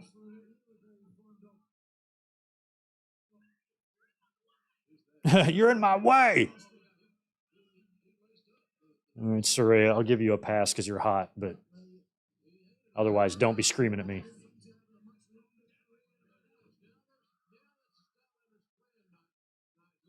I like Statlander's headband.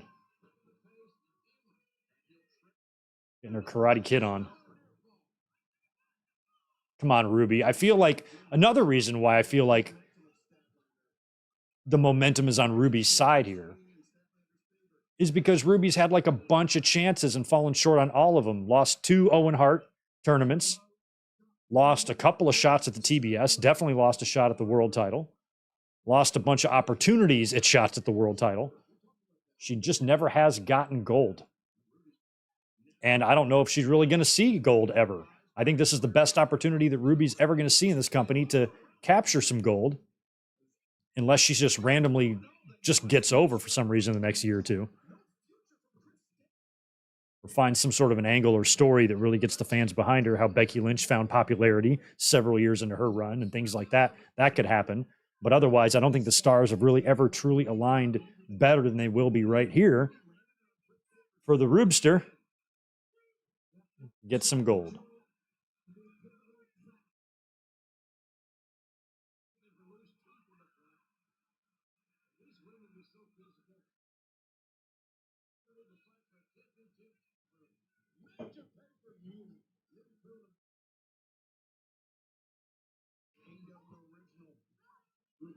Oh, there you go, Garrett. I'm trying to think of what the headband reminds me of. Mugatu from Zoolander. Her TBS title is so hot right now. Her TBS title reign is so hot right now. Oh, man. I haven't seen Zoolander in a long time. I've not seen the sequel. I will not see the sequel. I just feel like just like Dumb and Dumber, it will just be automatically stupid. But Zoolander was hilarious. Oof.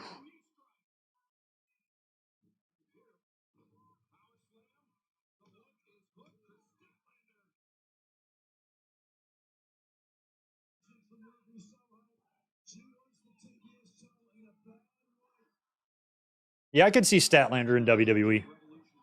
I just feel like she'd just be Shotzi'd for life there, just mid card, title shot every so often, but no realistic chance of becoming a Charlotte or a Becky or a Sasha.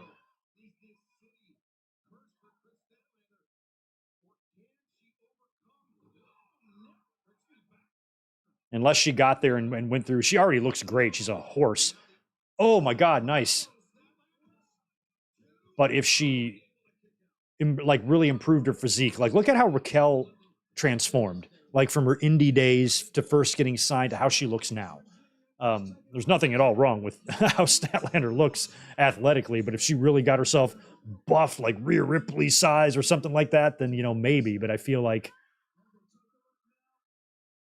with both companies having issues booking the women properly and giving the women the time and representation that they deserve, I feel like Statlander has a better chance in AEW for some reason. Even though I think she'd be on TV plenty in WWE and used and all that. I feel like she'd have a better chance at overall success here, but who knows?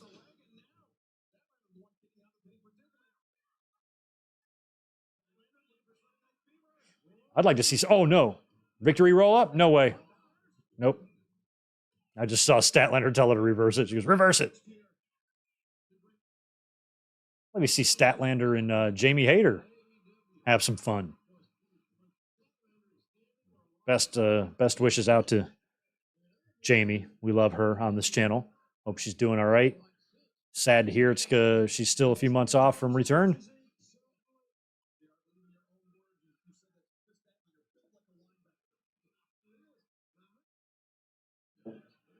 Saraya tearing signs up.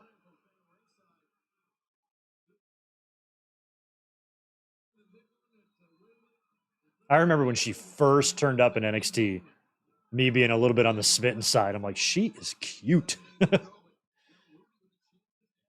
But she crazy.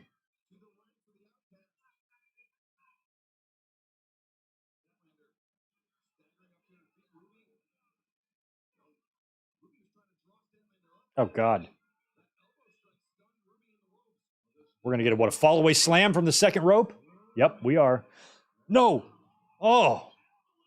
Avalanche power slam instead, knocking all the wind out of poor Rubes. Ooh.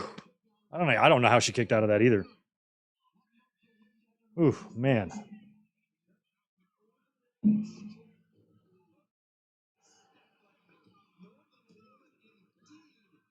More than a woman indeed.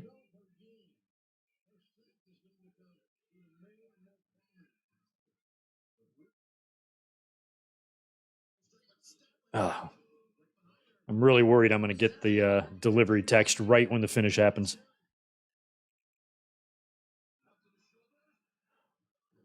Poison Rana and a good one.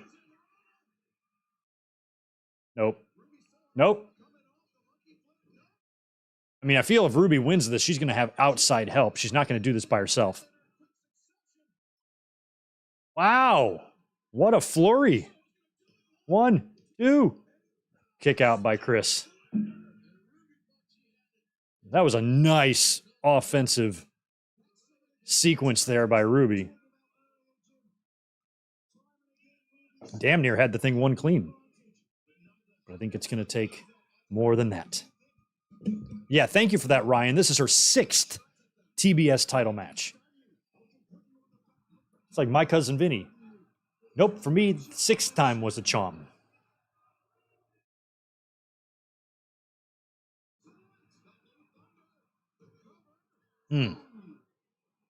Kick out by Ruby.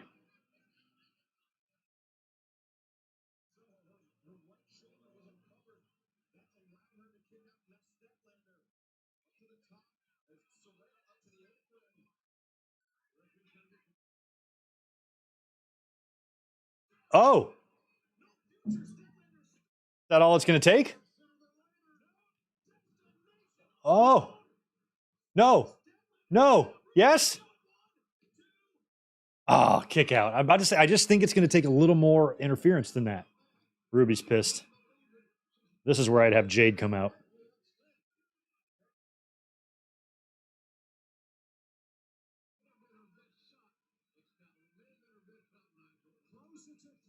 Come on, Ruby. Got the spray paint. Unless Toni Storm comes out, that's possible too. Yep, there she is right there, coming out from underneath the ring. I was about to say, it could be Toni. She trying to help? Who's she trying to help here? Ruby. She took it. Oh, no. It's going to be Toni costing her. That's what they're doing? Okay. I guess I could see that happening too, but oh, no. And she's going to retain. Wow. Ruby loses thanks to Toni Storm. I never thought about Toni Storm until right at the end. I'm like, yeah, that makes sense. She'd come out. All right.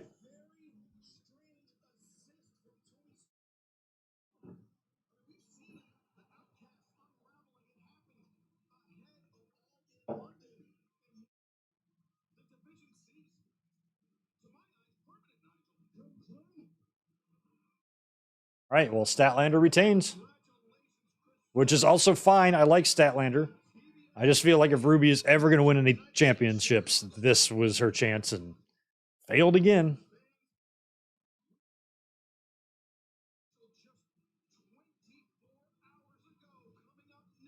Strap matches next. Danielson and Ricky Starks set up last night. It's good to see Danielson back. I hope he's not coming back too early. I feel like Danielson's the type of guy who would have volunteered to Tony Khan. Like, why don't I come back? I'm ready. Like, maybe they wanted to wait a little longer with him, but technically he is good to go. They were just waiting until they had something in place for him, but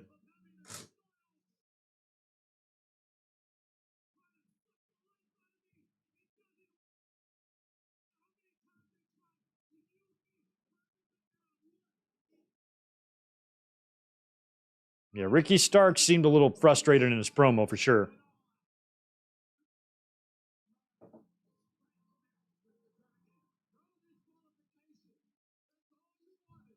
Yeah, they are they're editing around the Punk involvement here. All right, I will be right back. My deliveries here. What did they do in the collision intro last night? Did they remove him out of that too? I'll be back in 1 minute.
All right, I am back. Was I gone 1 minute or was I gone longer?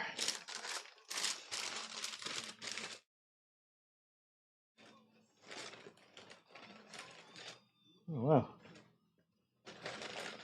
Goodies. Wow. All right. There we go. Thanks for bearing with me, guys. And here comes Ricky Starks. What'd I miss? Okay, so Punk was removed from the intro. I was really curious if they were going to have time to do it, but they pulled him out of there.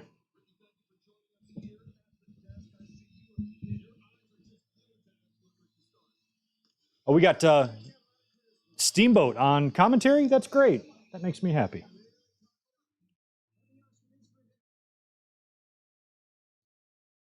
Oh, I like that overhead shot of Ricky there. That's cool.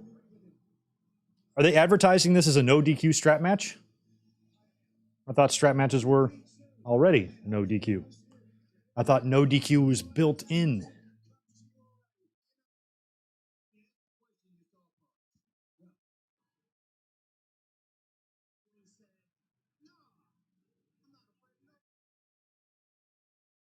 Oh yeah, I forgot he's using the final countdown. It is interesting though. This is the same exact thing technically as Sonjay wearing the Isaiah Thomas jersey.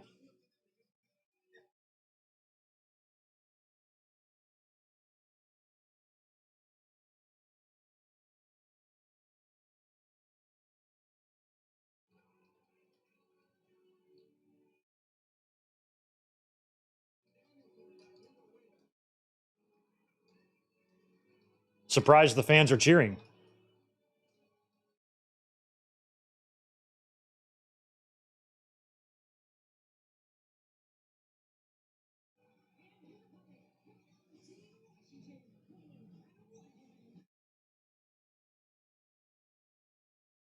Welcome back, Dragon. So happy that you are back.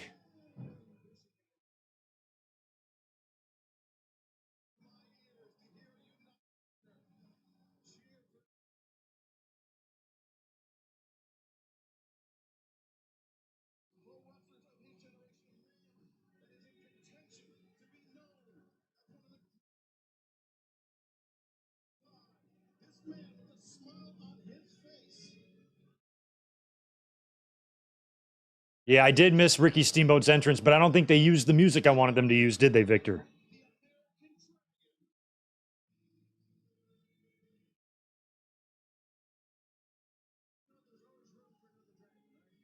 That's right. Danielson did come out to his other music, so maybe the final countdown is only for pay-per-view. That's cool. I have no problem with that. I like that. It's like a special little touch. That's actually something I don't think we've really seen. Somebody having a TV theme and a pay-per-view theme, both equally over. Welcome back, Danielson. Hope you're feeling all right. Hope you're healed. Hope your bones are good. That match with Okada at Forbidden Door was stupid good, but he got hurt.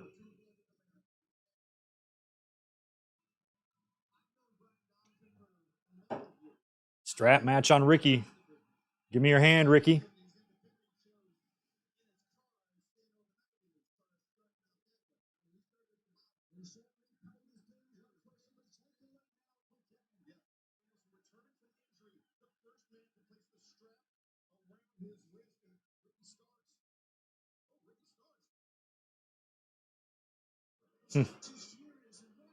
No, I don't think it's no. They've already Danielson came out to the final countdown at Forbidden Door. They've already used this song. Plus, I don't think it would have anything to do with Punk not being there. Oh, now there's money we can use. It's not. Tony Khan would have the money to spend on that with or without Punk's contract. He is not hurting for money. He can basically spend whatever he wants, whatever he feels necessary.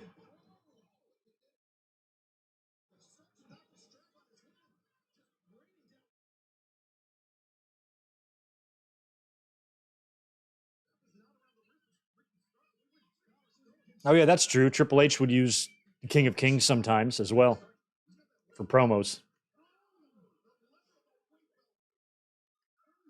But I don't think, in terms of songs being pricey, there's no way the final countdown by Europe would be pricier than Metallica or Elton John or Queen, who Saraya came out to in London. I think money is no object for TK.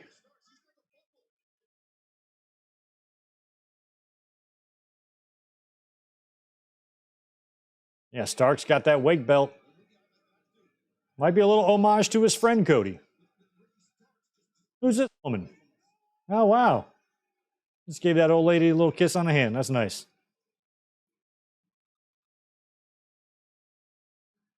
Oh, Danielson got tagged with that belt. We got blood again.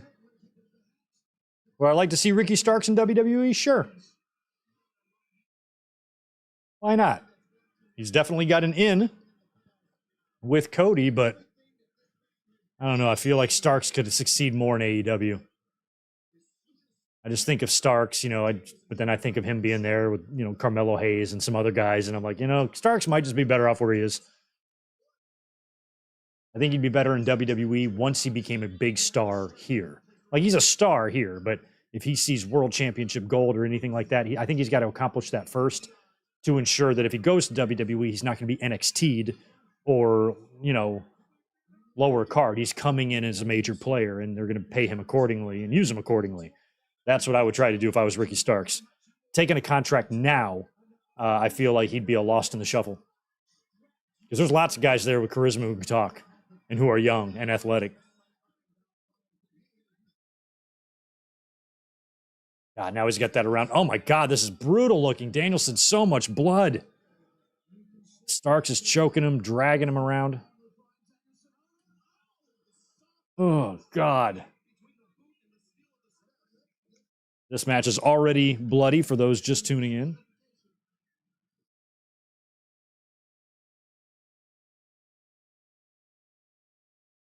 Oh my gosh, that is so horrible looking. I'll be back in less than 1 minute. Hold on.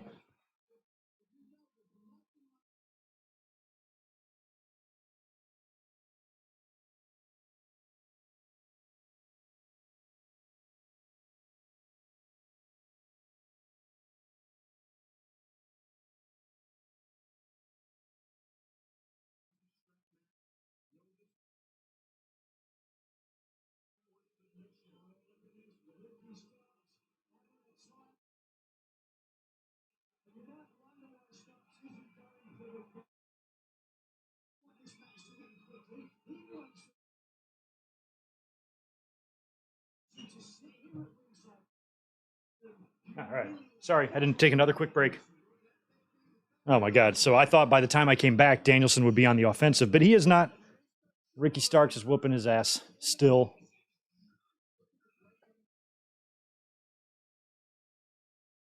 Okay, you got to win this match by pinfall, not the touching corners thing. I like that. I hate the touching corners thing. I've never liked that rule. Oh man. I mean, you can see where he's cut on his forehead.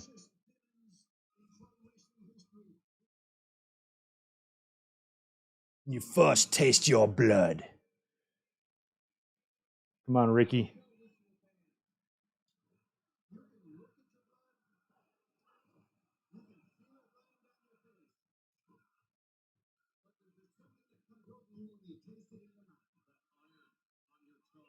I hate it when they talk about tasting their blood. This is like the second time in 2 days that Excalibur has mentioned the iron in the taste in your mouth and all that. They're like obsessed over here, obsessed about talking about it. They talk about tasting blood the way WWE talked about Cody tearing his pec completely off his arm. Like, okay, we get it. We get it. We get it. Watch out. Watch out. You guys are all tangled. It's got to be so hard to work with that damn thing.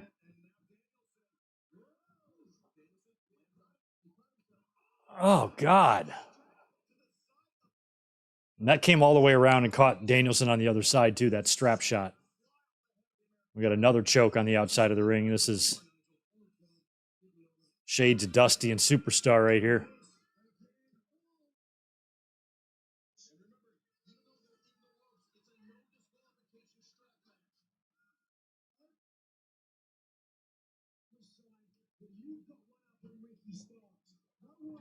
Yeah, so far, this match is all Ricky.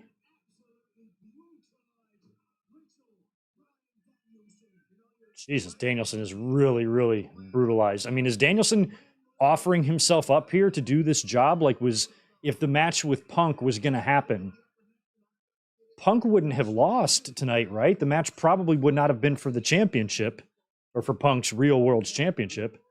Maybe it would have. But would Punk have lost in that affair? Would Ricky Starks have gone over?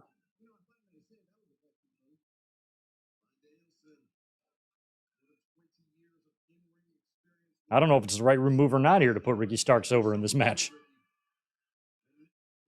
I'd like to see Danielson and Okada at Wrestle Kingdom if they were able to do that. So, jeez. Yeah, I didn't know what that William Regal. I don't know what that was referencing. Punk and Regal. Off Leather Wings report, Punk refused to shake Regal's hand last year. Why? Why did he refuse to shake his hand? I have not seen this story. I'm unaware of it.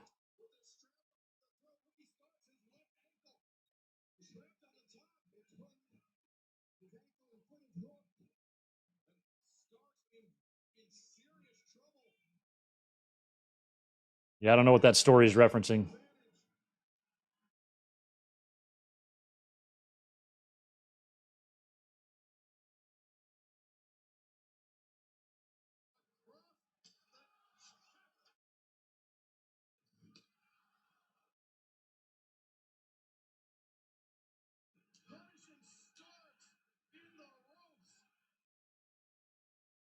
Oh, our friend Cassidy Haynes reported that. This incident took place between Punk and Regal. Upon Regal's debut, an altercation between the two, Punk refused to shake Regal's hand and would then get in Regal's face, telling him that he did not like him, did not trust him, and that Regal was a stooge for Triple H. What an asshole. Fucking William Regal's the best. What the hell is Punk's problem? He just hates everybody, doesn't he? Well, I don't know. That's from Cassidy Haynes. Whew. Jesus. Now all these stories are going to start coming out.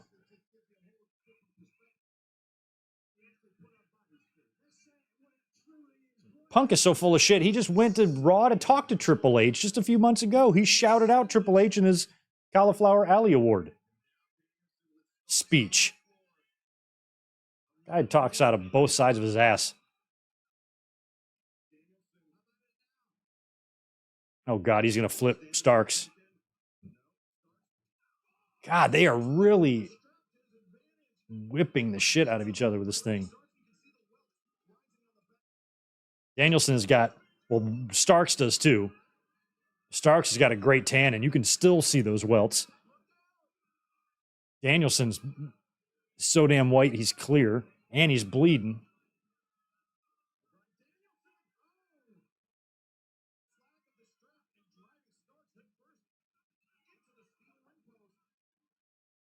Danielson's always just had he always looks like he's in a war. His skin, his welts, everything is just so battered after every match he has.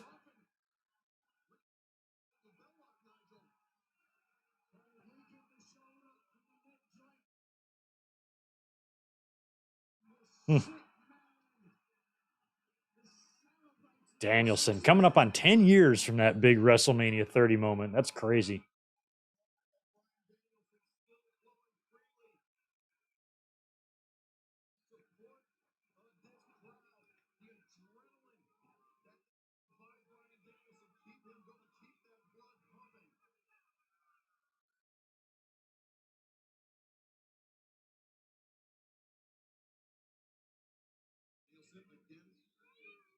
I can't blame Regal for him wanting to go back to WWE or having love for Triple H or WWE. WWE did a lot for William Regal. They were instrumental in getting him clean and fixed and all that. And he probably is grateful for that, you know?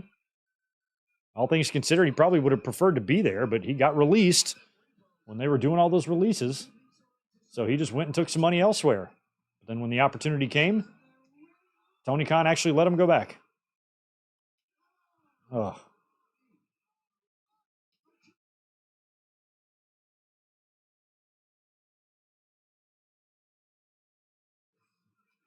Ricky is getting torn up. So they're both bleeding now. They got the strap wrapped around the ring post. Ricky's down. And Danielson is fully in control.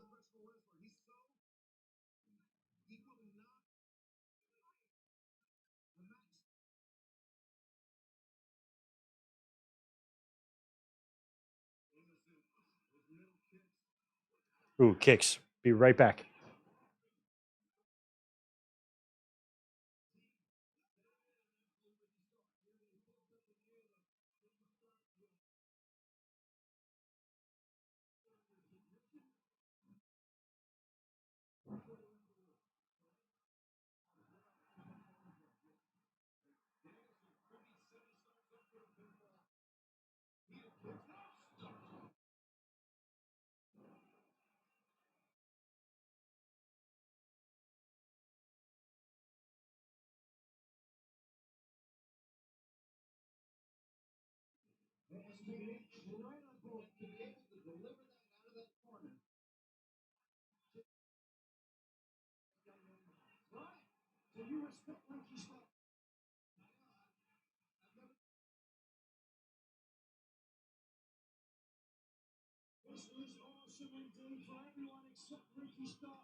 Thank you for your patience. I had to do my nightly Elizabeth goodbye as she is leaving. Lots of blood. Lots of blood.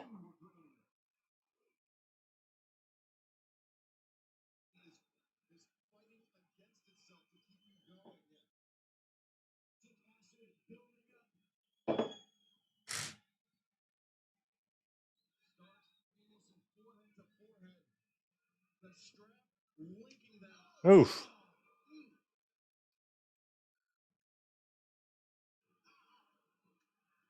Right on the neck and face with that strap. Jesus.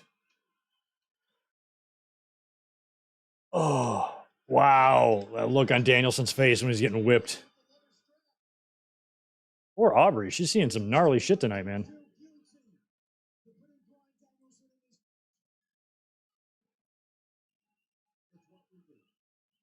Oh, no. What's he trying to do here? Ricky Steamboat only slightly more effective than Art Donovan on commentary here. You fucked up. There you go. Dark Side of the Ring, Season 10, CM Punk and AEW. I don't know who you would interview for that, though. You can't interview the Elite or Khan or Punk. Starks.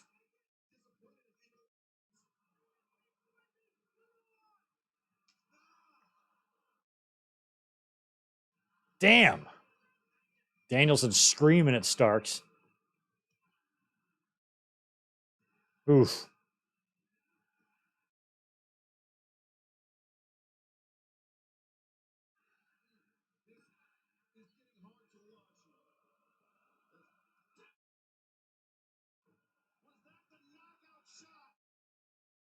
Mm. Crowd's loving it.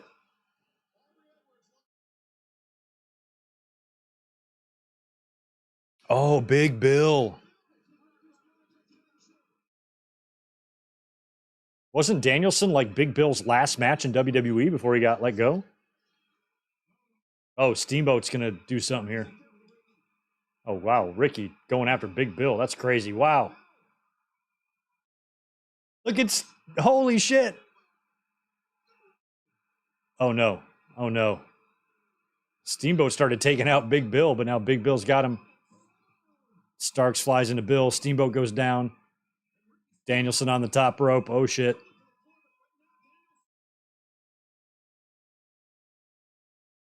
Oh, wow.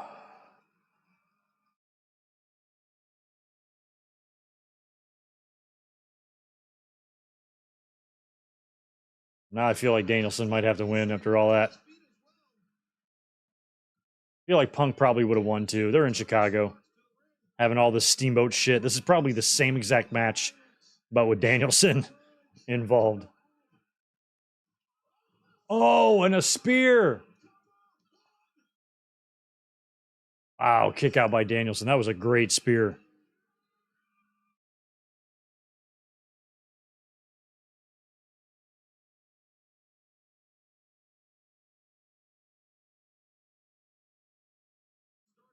That thing, that strap is just all over the place.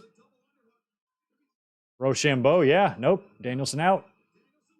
He's gonna hit the knees. Yeah, you knew he was going for those knees. And Ricky with a kick out. Wow. That's just really good. Mike, yes, Max and Cole wrestled in the opener, defended the Ring of Honor Tag Team Championship successfully over Alex Reynolds and John Silver.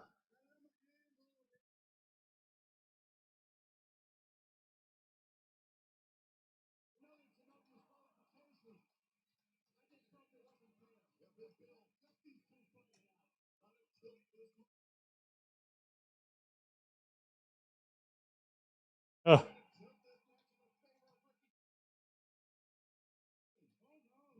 Oh.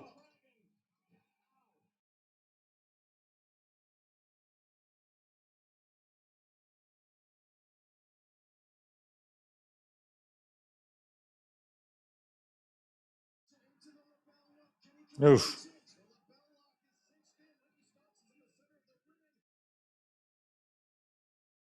Belloc, he doesn't have too far to go, but he's not really near ropes. He's got to keep stretching.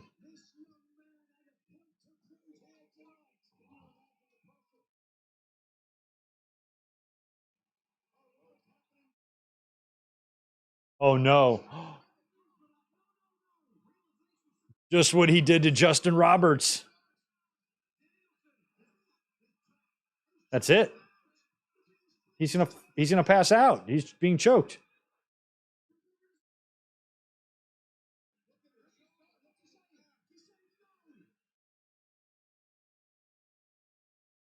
Damn, he's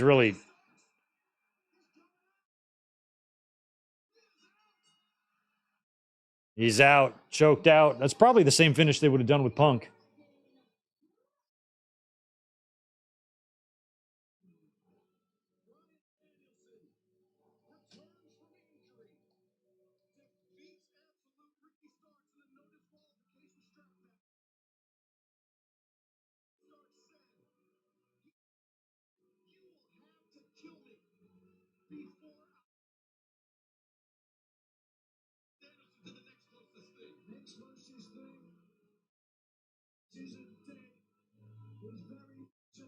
Crazy. Great match though. So far, I mean, pretty much every match is delivered here. The only one that didn't have anything crazy was Statlander and Ruby so far, but the opening match was fun. Luchasaurus and Darby was bloody and fun. Miro and Hobbs was crazy, and now this strap match was just insane. Good job, Danielson. That's why you're a pro. That's why we love you. God, he's so bloody.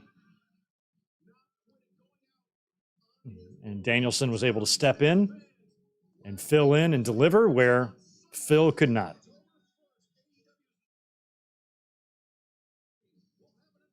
Yeah, Wrestle Dream. What the hell is this about? In Seattle, October 1st, Sunday, October 1st. That Wrestle Dream font looks awfully familiar. Wrestle Dream.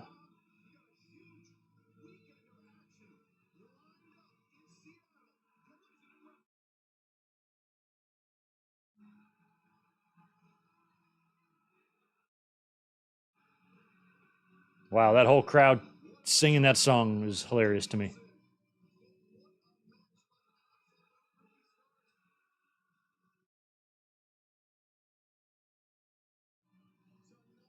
Yo, Spaz has got 20 more in. Thanks for that, dude. I think Punk was supposed to face Triple H at Mania the year he left, and that went to Daniel Bryan. Yeah, I think you're right.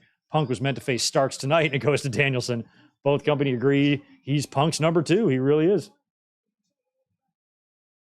He's a perfect guy to fill in just because he's equally as good, if not better, of a wrestler with a lot less of the bullshit.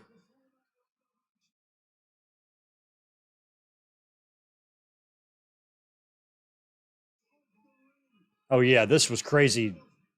The dead eye on the apron, to win the match, right?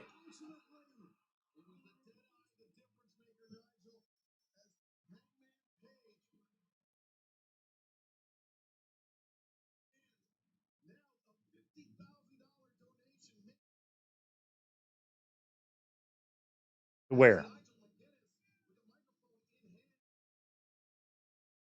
Okay, so this is about the charity battle royal. Okay, so they're going to announce this, whatever charity Page chose, I guess. Is going to be announced now. Yeah. What were they doing to the ring just then?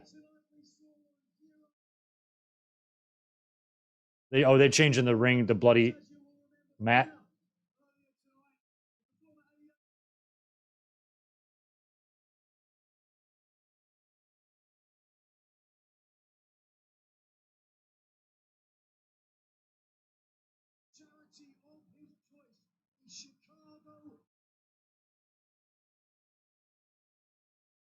Okay, the Chicago Public Education Fund.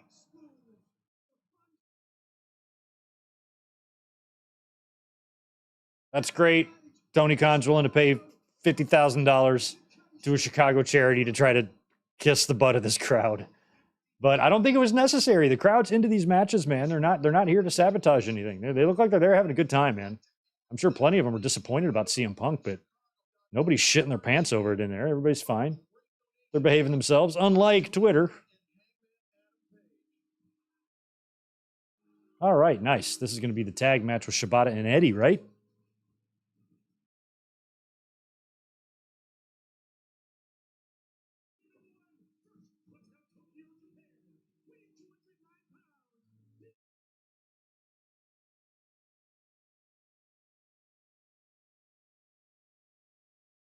Just glad you're in the ring again, and you're a champion. How cool is that?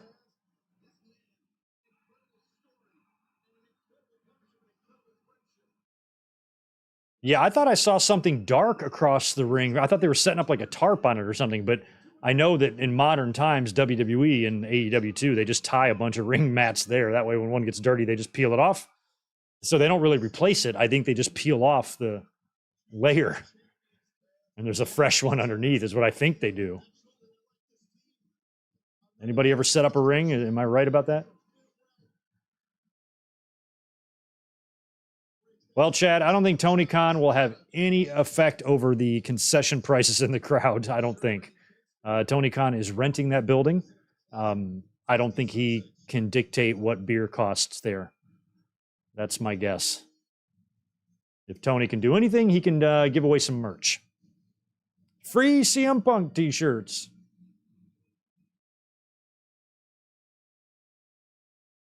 Here comes Claudio. I always think of like near the end of Caddyshack, this song, or at the end of Caddyshack when the ball goes in the hole.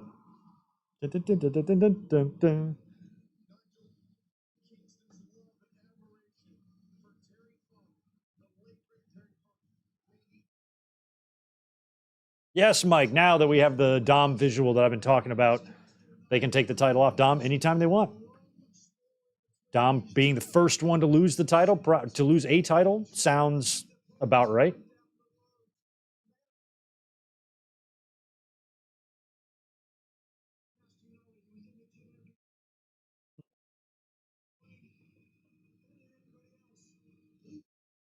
Eddie Kingston's gut is just hysterical. I wouldn't like him if he didn't have it. It just has to be there.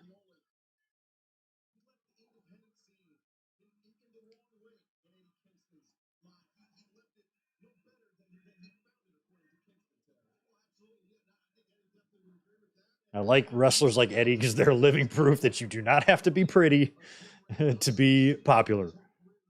There's no better example of that than Eddie Kingston.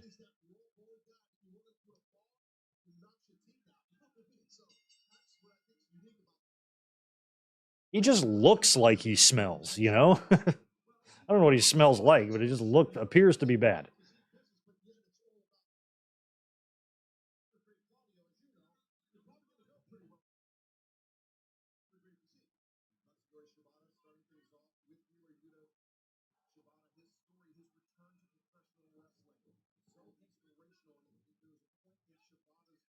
I mean, Eddie, I'm sure will do some crazy shit here, but this might be the tamest match we have so far.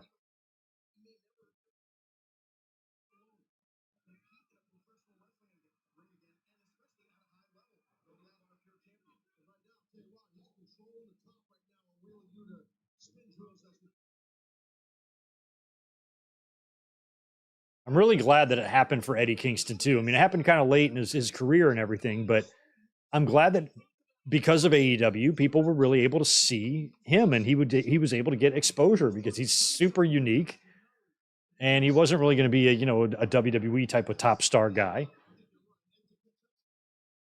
And this has given him a national stage. And Kingston is really a dying breed, last of his generation.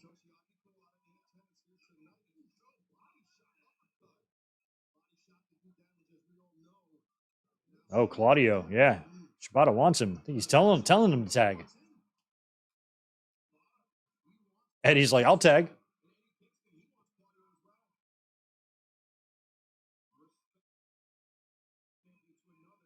This is cool.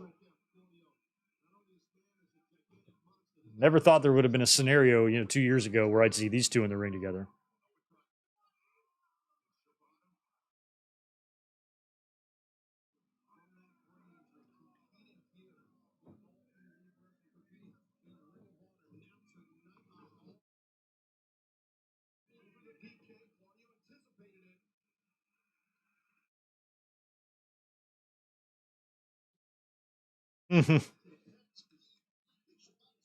How will the crowd react when the elite guys come out? I think they're going to react all right, Mike. Hangman Page won the Battle Royal. They were fine with him. And I know they were in the same building last night for Collision, and the Bucks ran out there to save FTR, and I think the fans were fine. Although Matt Jackson did do a victory lap in the ring, which made some fans butthurt, of course, but it made me laugh. And the only reason I laugh is because I know goddamn well that if the roles are reversed and CM Punk got what he perceived to be as a victory over those guys, he'd run his ass around the ring too. He absolutely would.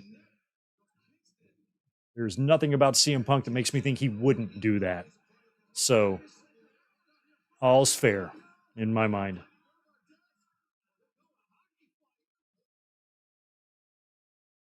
Oh.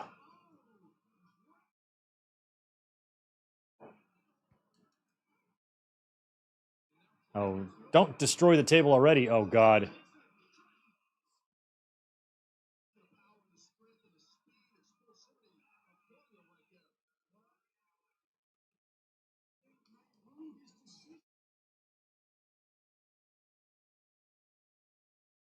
Yeah, Owens got a lot of blood last night. He did have to wipe it off when he surfaced with the hockey jerseys on. That was hilarious.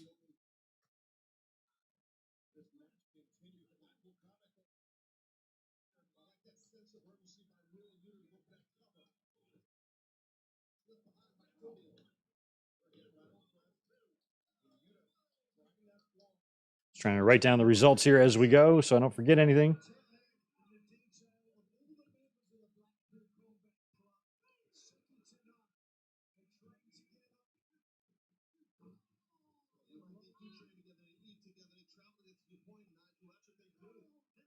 That's what they do, Nigel.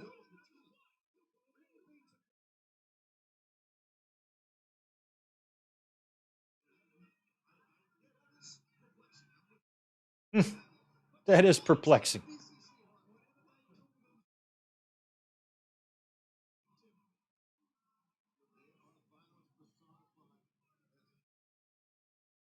All right, tag to Yuta. They got Eddie isolated here.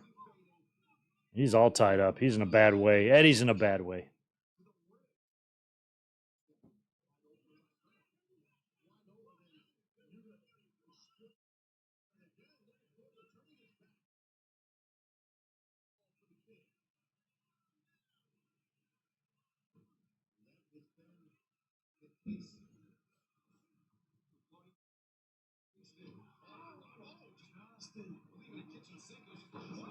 Mm.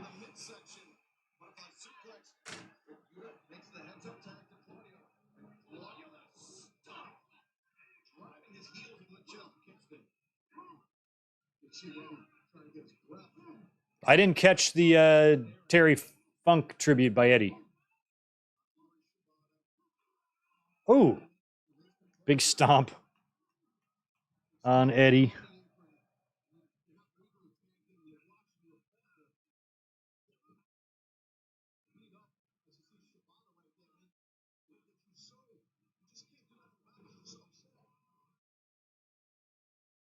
Damn, quite the bump by Eddie just then.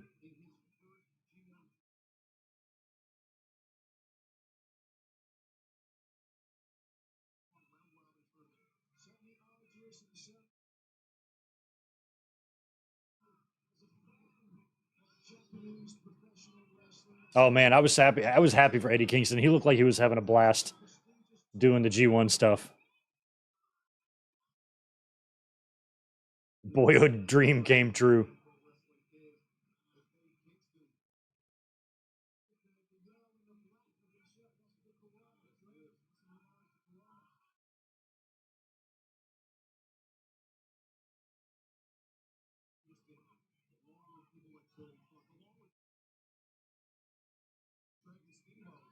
Yeah, Claudio getting some shots in.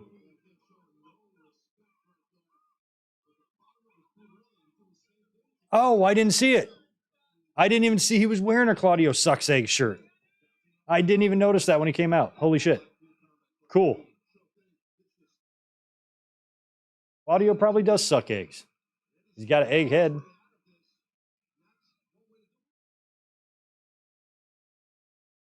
Crazy J.O. Apparently Vince Russo gave his 2 cents on the situation, huh? Well, if there's any 2 cents I need to hear, it's Vince Russo, of all people.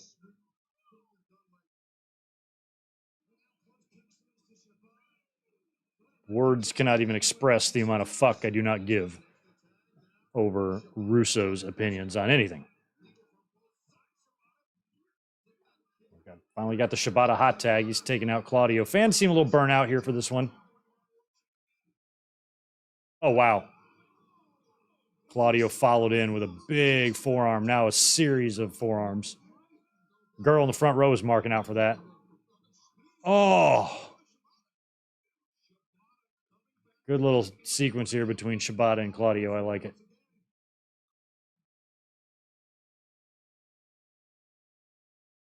Oh.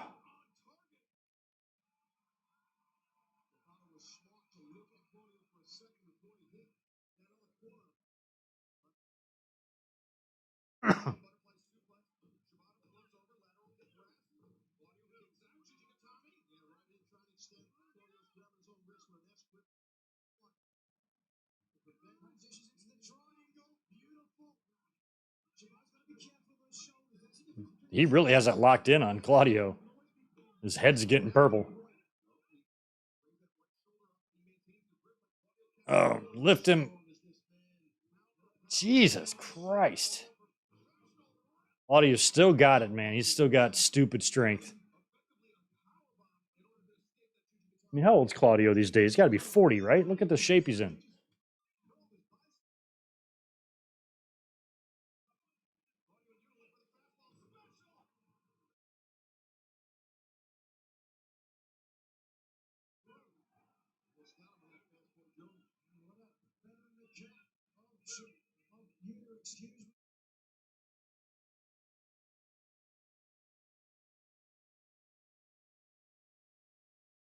Oh my God.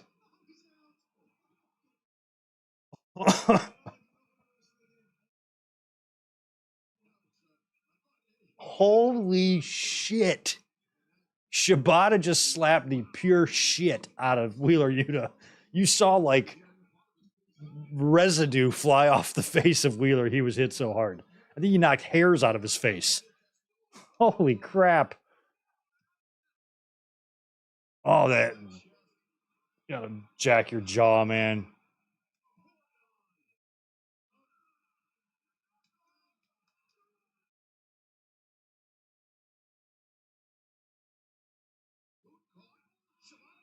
Oh, ankle lock. Wow. He's got a double submission. Leg submission on Wheeler. Ankle lock on Claudio.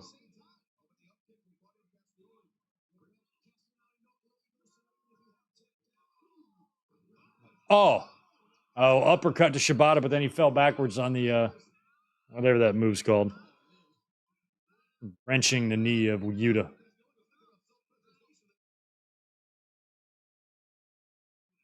Damn. How come they're not showing a replay of that slap? Gotta see that.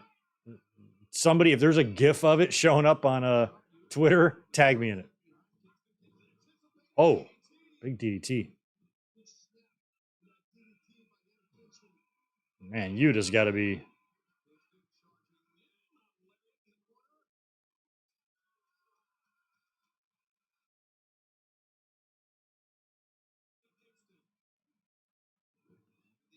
Oh, exploder there.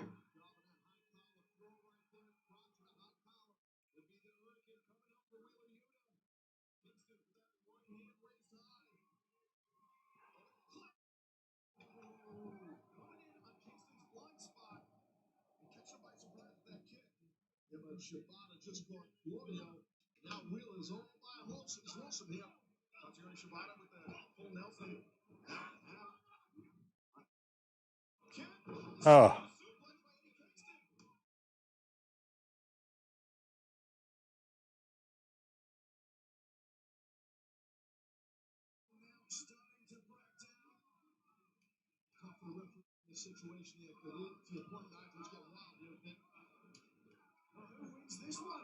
Hmm.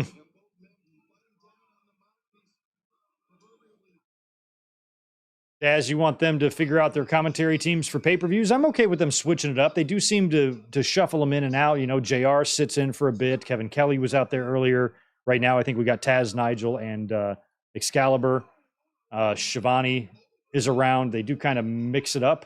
I don't know what the right answer is. If you want to have a TV crew and a pay-per-view crew or something like that, or what, but it doesn't bother me really. I don't really think about it as something that I think they need to fix, but I guess for some fans, they'd prefer it if it was a little more consistent, like if they just had the same three voices talking to them. But they also have a lot of good announcers in the company, and they want to give them all some time, I guess. But, you know, some guys like Tony Schiavone and Jim Ross shouldn't be out there for the whole show.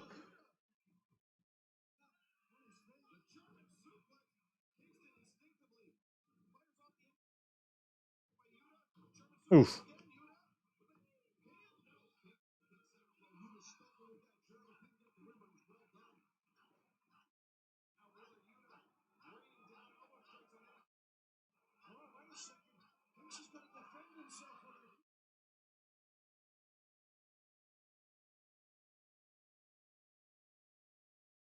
Yeah, Yuta going to take out Kingston here? No way.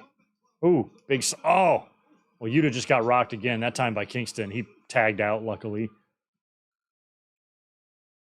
Feel like this match definitely picked up here at the end. Crowd's way more into. Oh, we got some bitch slaps trading blows here, Claudio and Eddie.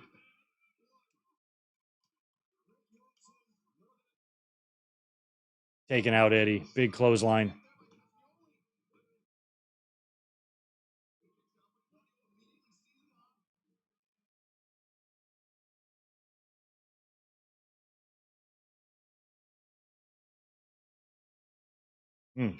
Claudio straightened himself up. Neutralizer.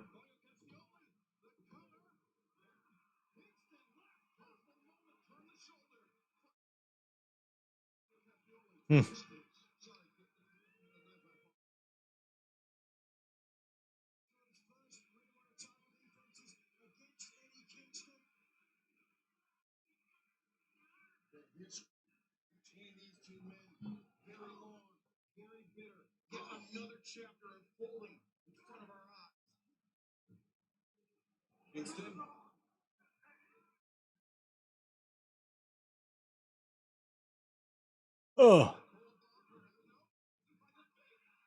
Jesus.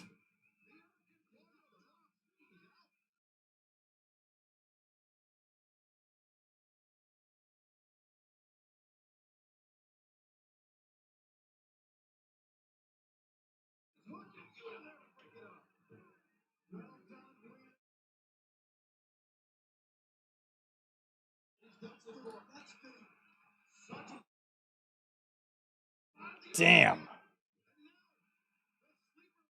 Poor Yuta is just getting fucking destroyed in this match.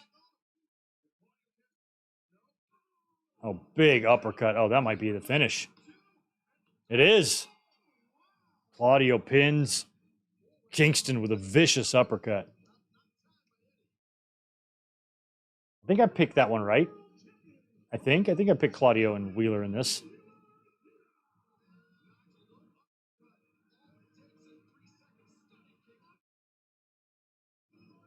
Russo's opinions make more sense than today's shows more often than not. I don't know. I don't know who you're listening to. Russo's a fucking twat, but he's just such an asshole about everything. Russo's a writer. Russo's an idea guy. He has never found any sort of success in the wrestling business outside of being that. An idea guy for Vince McMahon to shout shit out and for Vince to filter through what he likes. In that respect, Russo had success. But anytime he's had the actual book or the actual pencil or has made actual real decisions in the wrestling business, he has fallen on his stupid fucking face. And Russo, I'm sure, has got great ideas, but he just needs to be there to pitch those ideas. He should never be a booker. He should never be in charge. He should never be the person that decides who wins and who loses and shit like that, because he doesn't know how to do that. He's just ideas. Just ideas. He's always like, yo, bro, this is the way it should be. No, you don't know how it should be. You don't know how shit should be. and you pontificate like you're the reason that Austin and Rock got over and shit like that. It's ridiculous. Triple H, I beg you, bro, just hire me. Just bring me in. I'll fix everything. No, you won't. You won't fix shit. You'll make everything crazier.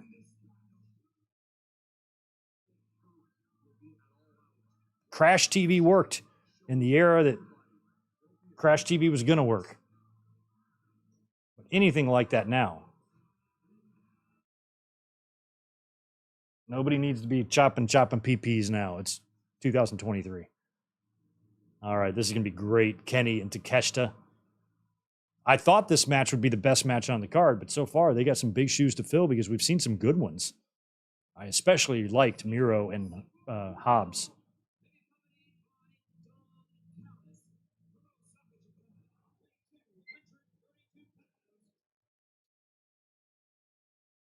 Love the music.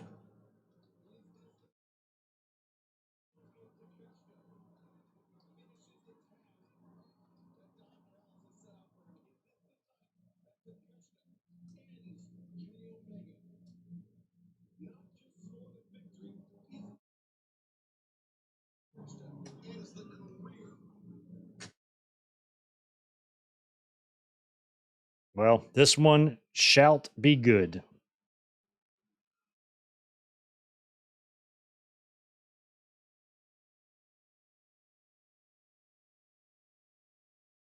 Wrestling does not lack ideas. Wrestling is running out of ideas. That's what's happening here. Wrestling is doing well right now. Business is looking good for both companies. There is nothing broken there that Vince Russo will ever be able to fix. That I assure you. You are living in a fantasy land if you think any of that is even remotely possible. Sorry to break the news to you, Zyoliademic, whatever the fuck.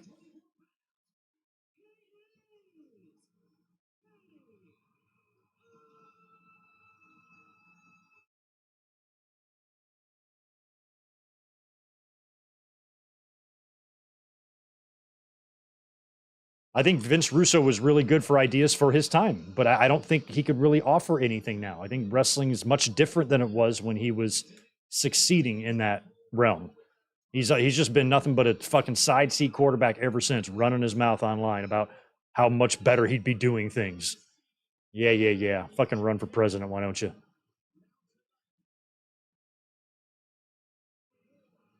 But wrestling has done everything. We're running out of ideas. We've had all the ideas. All the good ones have been taken. I love Kenny's green. Looks good.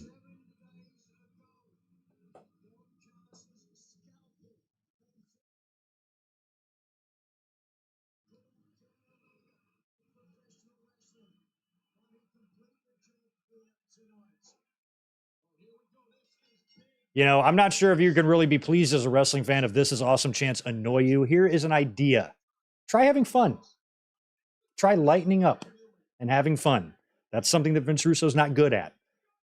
And if you start listening to these people, these negative motherfuckers all the time, you become negative. So have some fun. Just chill out. Wrestling's not that serious.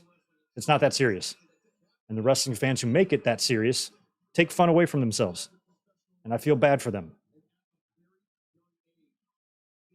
Kenny's green is just fucking awesome. Is that some video game I don't know about? Or is it Green Lantern? Is that what that is? What's that little ring? There's a wings on it. I don't know what it is. Help me for the video game and anime illiterate Greg.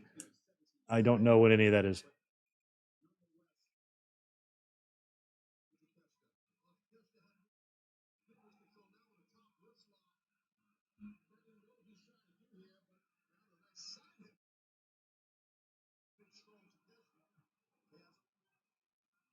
I'm curious. I need to catch the time here. So it's right near the bottom of the hour. I'm curious how long this match will go. I'm trying to think what we have left. We got Moxley and Cassidy. What else are we missing here? Oh, we got the Bullet Club. We got the 8-man tag and the main event. Are we missing another match?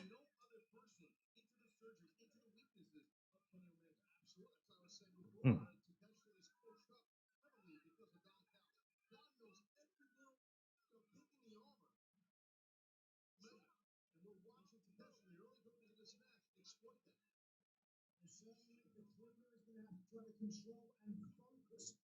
The cleaner.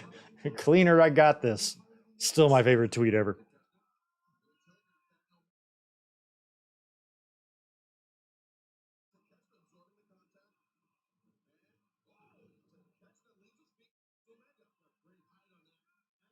Feel like are the fans behind Takeshita here? I can't tell what they were chanting just then. It sounded like something Punk related.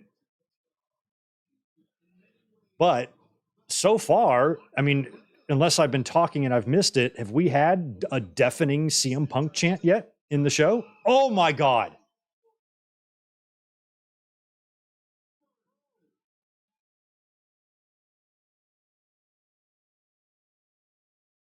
Omega's fine, but he's doing a real good job of selling that. Holy shit. Oh, that's a terrible landing. That's how you break a collarbone, too. He's all right. Oh, God. I hope he didn't hurt himself.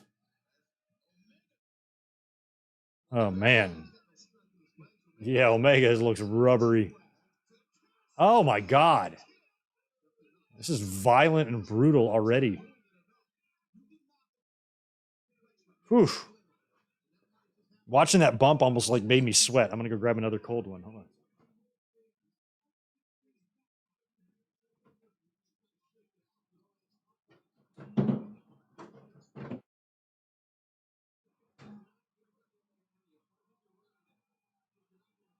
All right. Whew.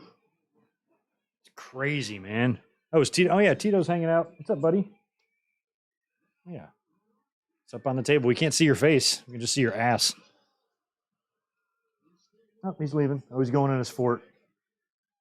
That plaid blanket that's on the couch back there. It's hanging over the couch like a tent so he can crawl in it. And Kenny just moonsaulted off the barricade, so I guess that drop on his head didn't harm him so much.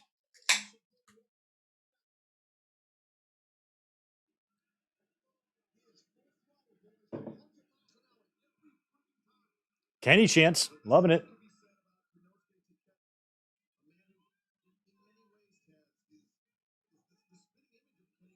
It's like Chicago is totally behaving themselves. I think a lot of fans thought that, boy, AEW is going to really fuck up their shows. I mean, it seems like the CM Punk firing has not disrupted this at all. It's like how they're like, oh, if you put Trump in jail, there's going to be a civil war. I'm like, is there, though? I don't think so. I don't think so. I'm willing to take my chances on that.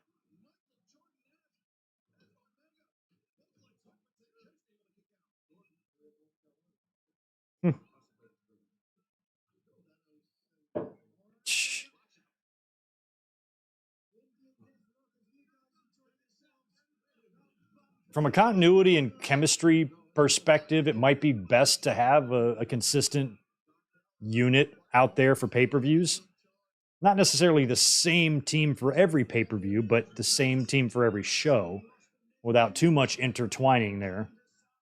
But I think they're doing that to find spots for Jim Ross and Kevin Kelly, I guess. Oh, wow. They're slapping each other. Oh, Kenny's punching down, though. That's what you got to do. Takesha's got his legs grapevine there, so you might as well just gouge his eyes out.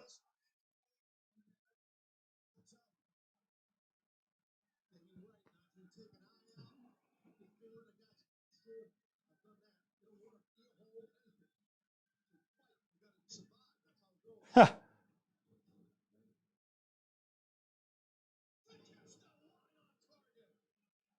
How many times?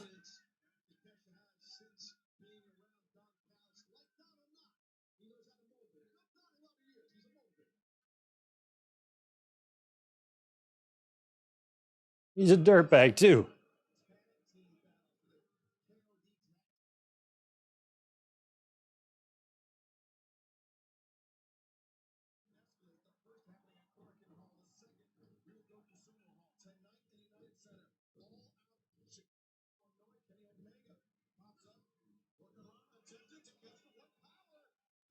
Oh! I feel like Kenny's face was supposed to hit the top turnbuckle. He hit the middle one.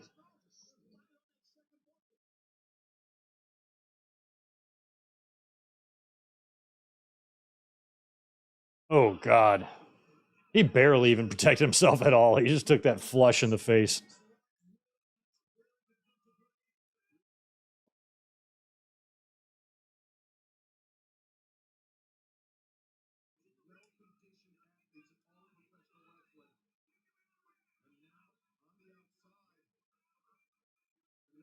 Oh, Jesus Christ. Now we got a brain buster on the outside.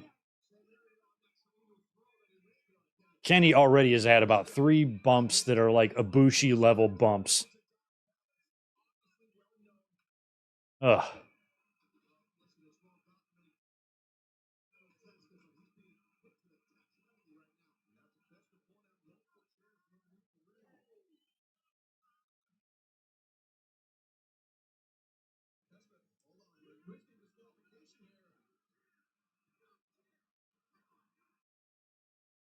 Oh, there's a no cheer, no chair.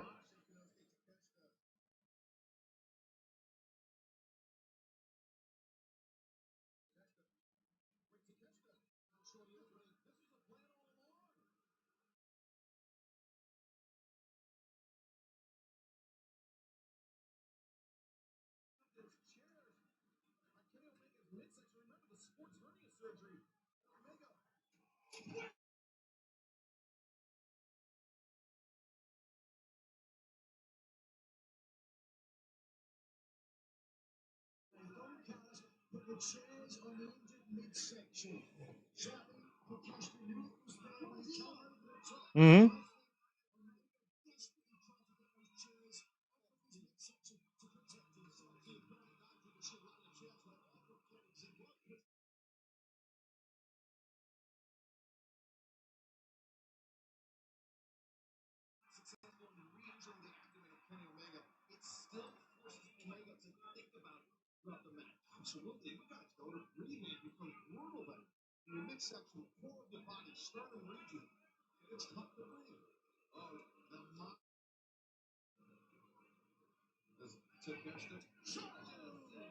God. Oh, wow. So it was a hell of a kick and a Blue Thunder bomb in sequence. Shout out to Sami Zayn.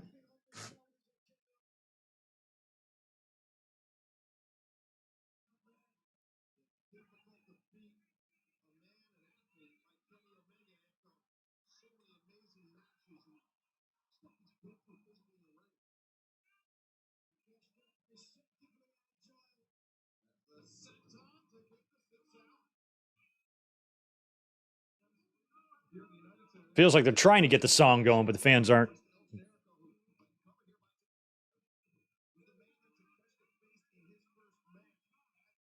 Oh, okay. That's why he did that. He faced El Generico in his first match. I didn't know that. So that's where the Sammy's stuff came from.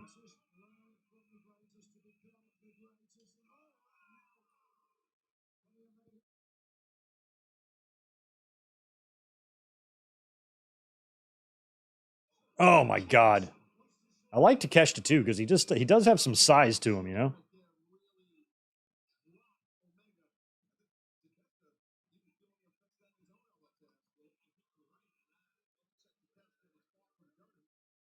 So far, Nick, you haven't missed too much.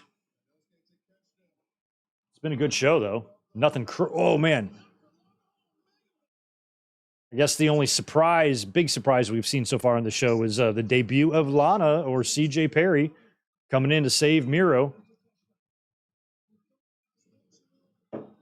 That senton by Takeshita did not hit.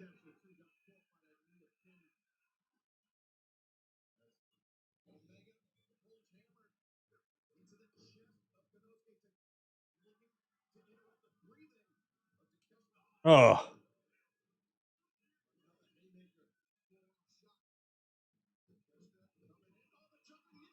Ooh.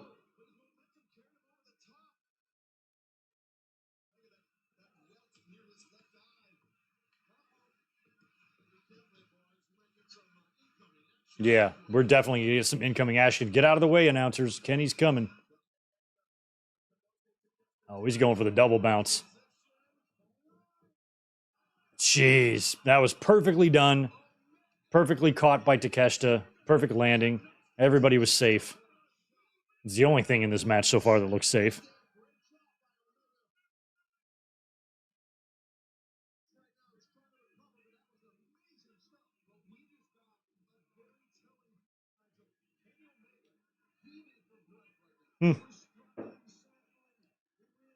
All right, Kenny's got Takeshita back in the ring. Feel like Kenny's taking the majority of the punishment here, but I picked Kenny to win this one, didn't I? Because Takeshita pinned Kenny last Sunday. Feel like we got to get Kenny with a one winged angel in the win. He's going for it. Nope. Snapdragon.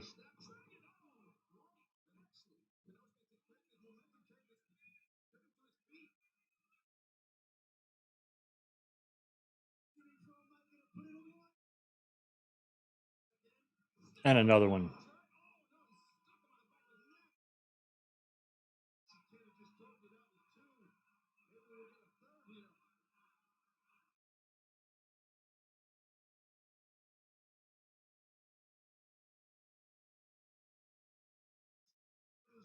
One more. I'm about to say he's going to at least block this one because he took so much damn time doing it.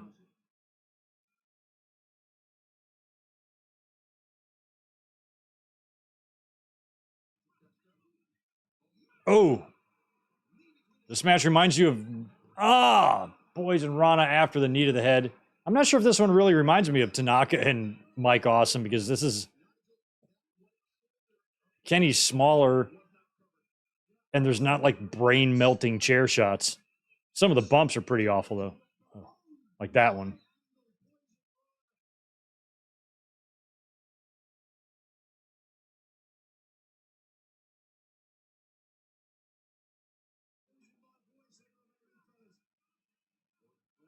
Oh, here we goes.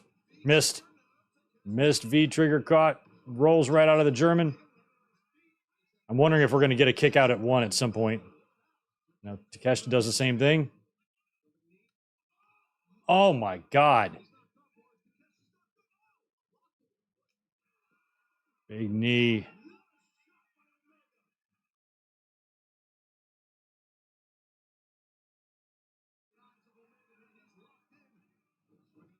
Oh.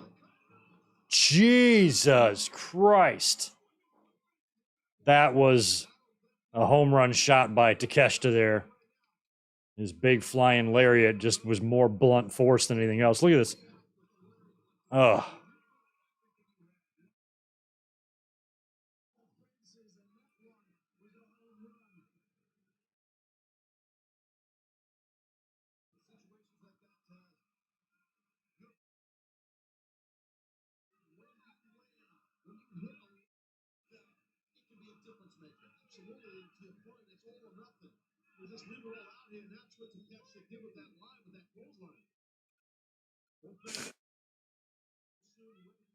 I love it when the camera will pick up just one dude yelling something crazy.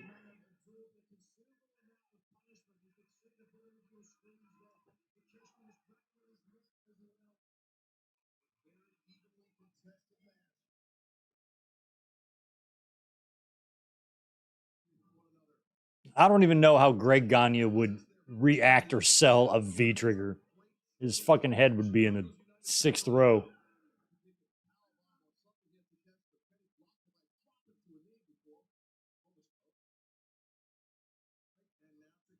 And you'd hear Vern on commentary going, well, I've never seen anything like that before.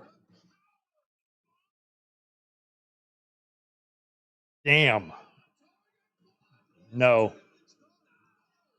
I feel like it's got to be the wingy. He's got to hit him with it.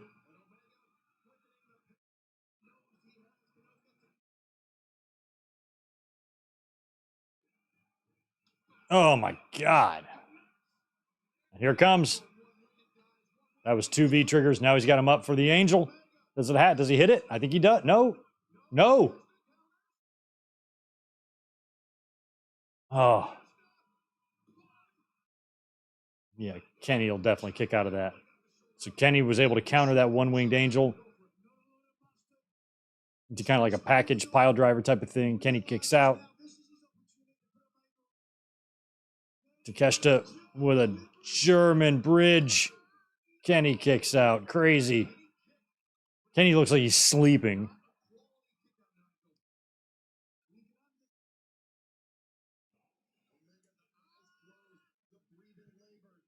I don't know if the high flyers would know quite what to do with the Bucks.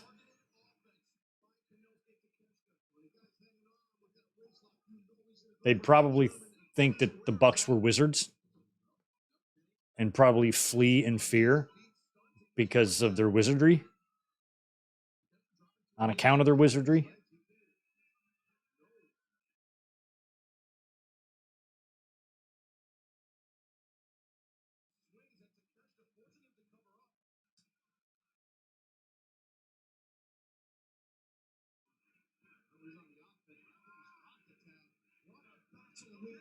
Mr. Who? Oh, Mr. Clean. Come on, Chicago. That's the best you can do. Let's call a bald guy Mr. Clean. The creativity just flows through the veins of fans, doesn't it?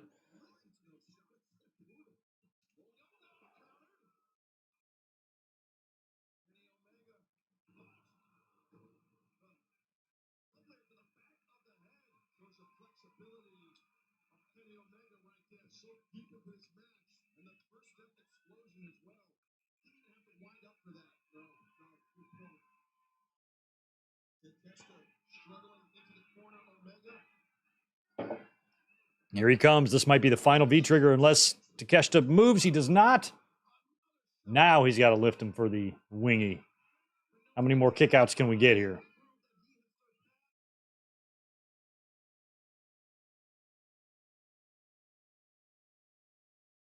He's really close to the ropes. I'm not sure if this is going to work. He's going to hang out of the ropes. Oh, no. No. No, no, no, no.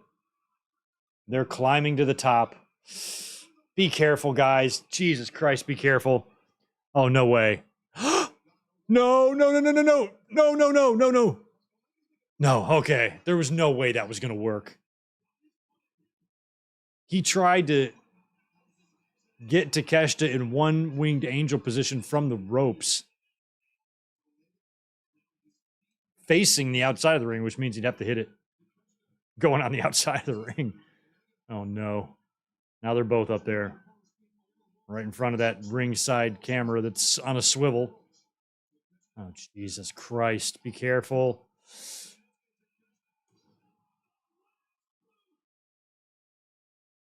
Oh, my God. Avalanche Blue Thunder Bomb, I guess is what that was. Big fucking move is what I call it. Oh, my God. And it looks like he landed on Takeshita's legs, too. Oof. God.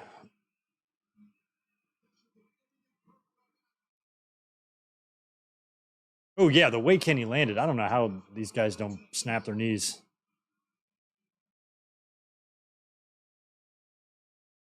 Oh.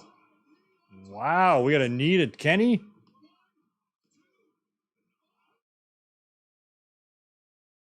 Actually pretty close.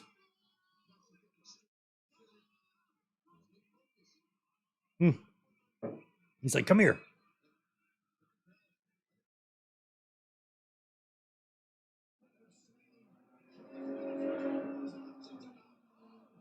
Missed. Oh, wow, he missed the screwdriver. Went right through the ring. Damn.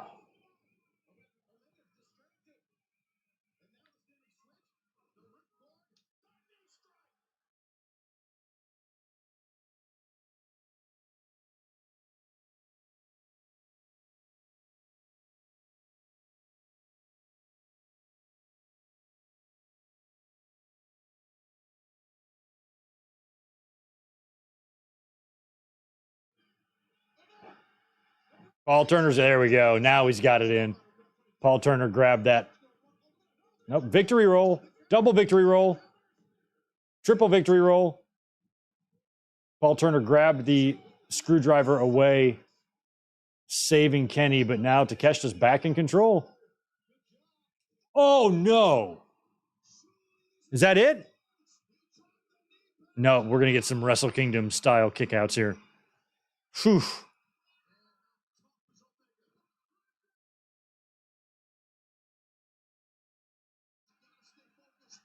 Come on, Takeshita. Come on, Kenny. Oh, he's lowering the knee pad. Here we go.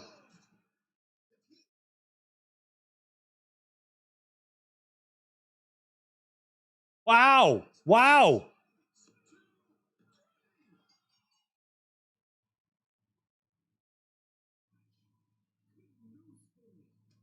Okay. Takeshita wins clean. Well, kind of.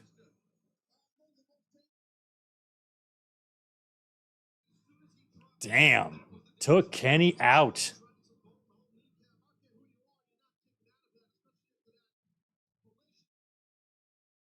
Big win for Takeshita.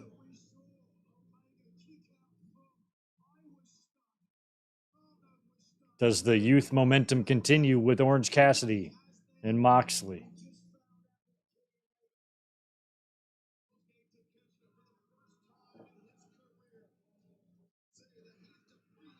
Wow. Yeah, once he put that when he connected, when he put the knee pad down, I was just assuming he'd miss that. But then once he connected, I'm like, oh, it's like that.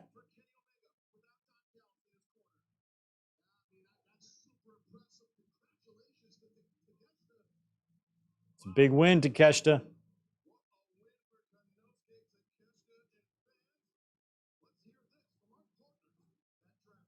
Love Takeshita. Glad he won. Didn't pick him, picked that match wrong, but happy he won. Hello, Aunt RJ. How are you?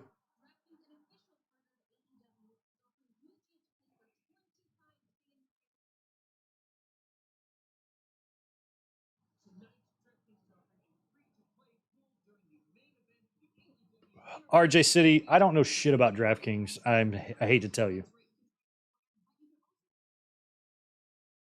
I don't want to answer multiple choice questions. I hate I hate tests.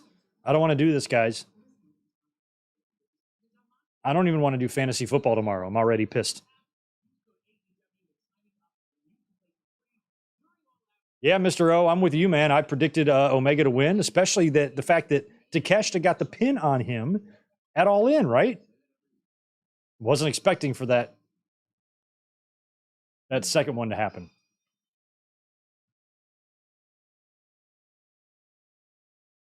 Here comes BG Gold and the Ass Boys. What a crazy entrance. They're hilarious.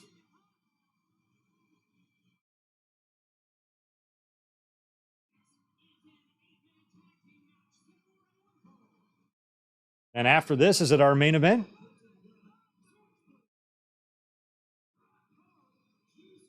Akar, Juice Robinson.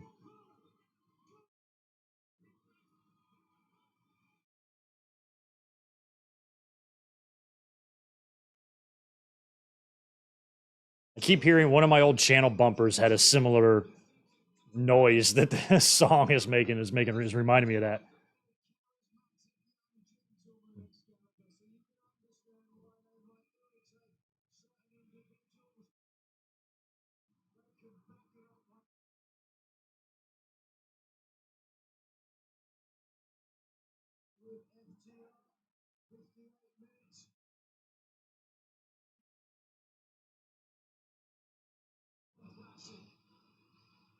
Trying to get the audience's reaction here. I feel like there could be a decent amount of boos here for the Bucks, especially after Matt Jack. He's walking out like that. Oh, crazy.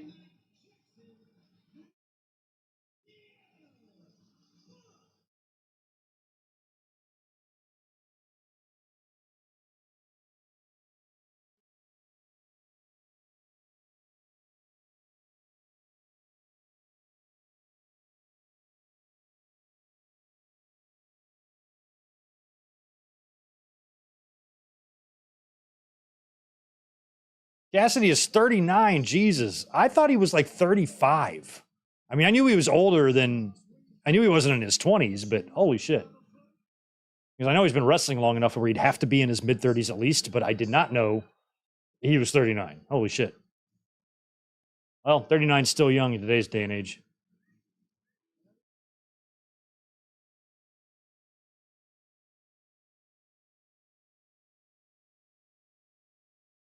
Did Nick Jackson discover Rogaine? I'm pretty sure Nick Jackson knows Rogaine exists. I don't think it's a matter of discovering it. I think it's a matter of using it. But if you're losing it, I never even once considered Rogaine. I'm like, I'd rather just not have hair than fucking rub that shit on my head every day. I think eventually Nick will let it go. He's not keeping his hair around any longer than Hogan or Shawn or anybody else shouldn't have. Look at what's going on with Cena right now. Cena needs that same ass bottle of Rogaine that Nick does. They can share it.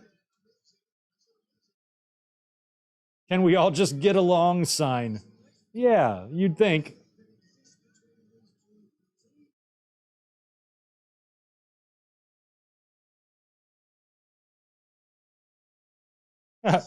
Shout out to Joe Cronin. Joe commented on my video.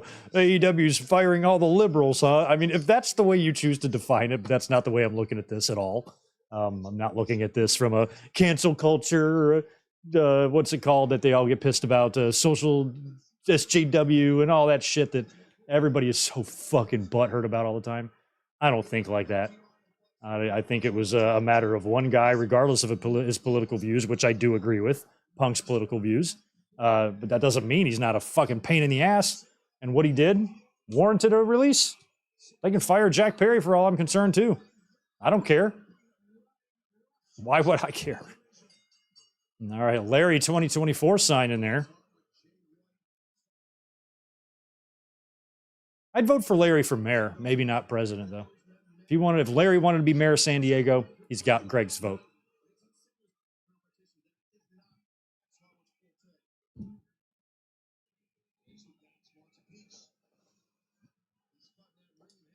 Oh, he looks less bald than before? Oh, maybe. Maybe he did what LeBron did or whatever. See, I wouldn't even, if I had money, I wouldn't do Rogaine.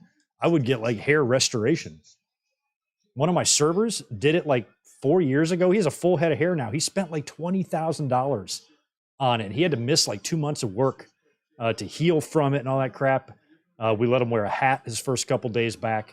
And now, like years later, it's like a fully grown head of hair. It's crazy. So, if anything, Nick Jackson just needs to do that. So does John Cena. Or get some of that hairspray that Macho Man used.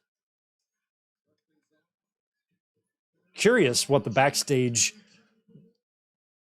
professional level is with the Bucks and FTR. I think they were cool with working with each other, but I definitely think that they're divided in their opinions of CM Punk, but here they are working together. I don't know how pissed off Dax and Cash really are. Cash probably isn't really in a position to be pissed because his bad deed seemingly went unpunished here with him getting a little bit of trouble with the law. So he should probably just shut his fucking mouth about it. But that's not really what Dax does. So we'll see. Didn't see a lot in the ways of tweets. I'm wondering if Tony Khan sent out some sort of edict or something like, hey, don't tweet any shit about this. No cryptic stuff, no emojis or nothing like that.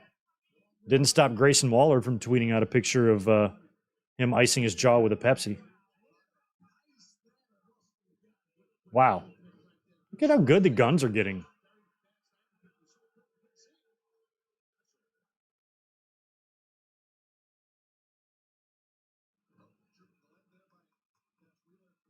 Mohammed, I know who Larry is.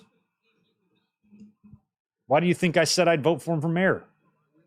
You think I just vote for a human named Larry? No, no. Give me a break. Of course I know it's his dog. I'm not stupid.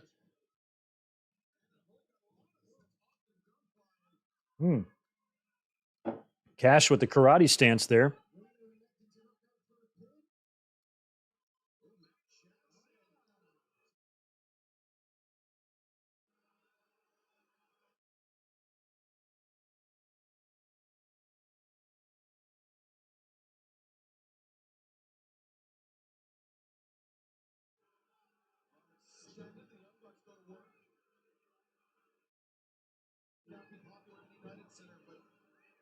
Yeah, they're definitely hearing it from the crowd. And that's good. They seem to be out there, hostile environment, doing their thing. In Chicago, fans are booing, and they're just, oh, yeah, they're just giving it to the. Look at Matt Jackson. Like, we're EVPs of this place, bitches. Get used to it. You can be mad all you want. So many people are just mad that AEW even exists. And the more the EVPs mock them, the more butthurt they get.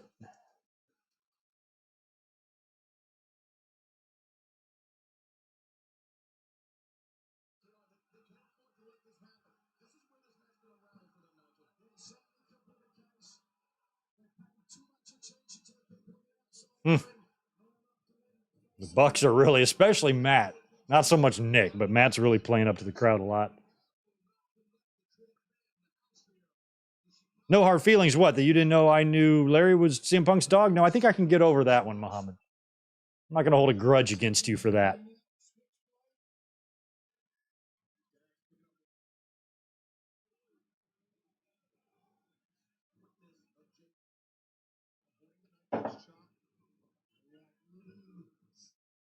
Oh my God, Shell Shock. They are a match made in heaven. The Guns, Jay and Juice. They got their own little DX thing going on there. Just different, you know? Like just goofy ass shit. Just minus the sophomoric humor. Although they still kind of have that. That hilarious entrance. Juice is completely out of his mind. He's getting over. The Guns are maturing, becoming funnier. And then you got the ace there, the anchor, Jay White. What's he look? Is he bleeding or something? What's wrong with Jay?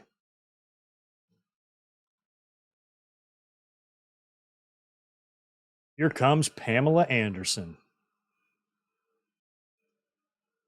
Excuse me, Juice Robinson.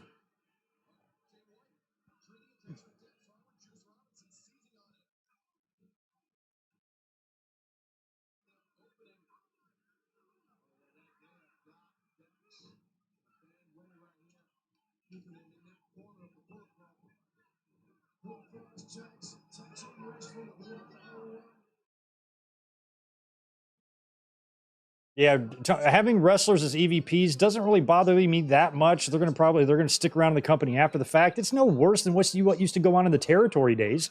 The fucking nepotism and all that stuff going on. I don't think this is any worse than that, or probably not even as bad. And plus, like, I'm a restaurant manager, Mike. What do you do for a living? Is restaurant manager Greg really have that much of a qualified wrestling opinion to make the determination that wrestlers shouldn't be EVPs? That's their business. That's their company. My job is to enjoy the product. Whether or not wrestlers should be EVPs or it causes a problem, well, they just re-upped. So if it was really that much of a problem, maybe they wouldn't have signed on for that. I don't know, but it's never been good when wrestlers have been in creative situations. Like look at what went on for years in WWE with Triple H.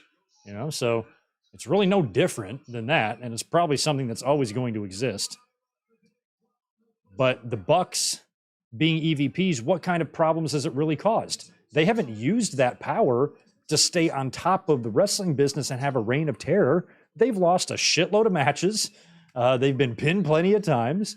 They've never used this EVP to get themselves to any certain level because they're at the same level they'd be whether they were EVPs or not. It's not like what Triple H was doing in WWE. It's not like what Jeff Jarrett was doing in TNA. They're just EVPs. And the only thing that they've been accused of really by CM Punk is acting immaturely about Punk being there. And that's the way EVPs shouldn't act. But other than that accusation, what have they done that we would know about that would say they don't deserve to be EVPs other than Punk freaking out? Other than that, how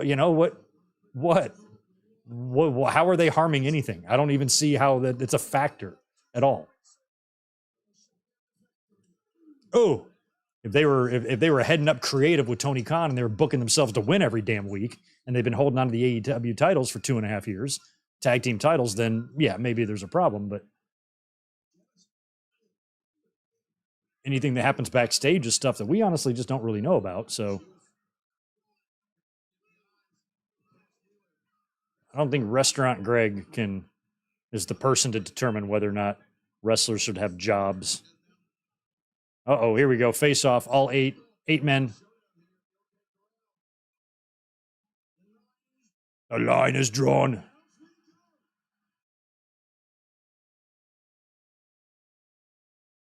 All right, it's all busting loose now.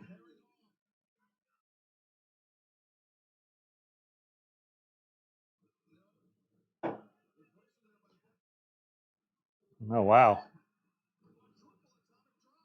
Oh, good. More things to make fans mad. Synchronized swimming moves. It's ruining wrestling. Quadruple sharpshooter. Okay, all hold hands.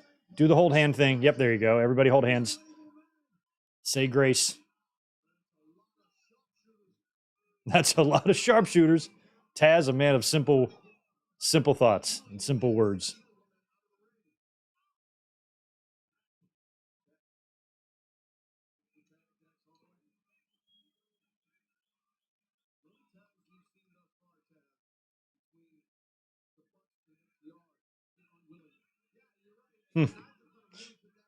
Ouch.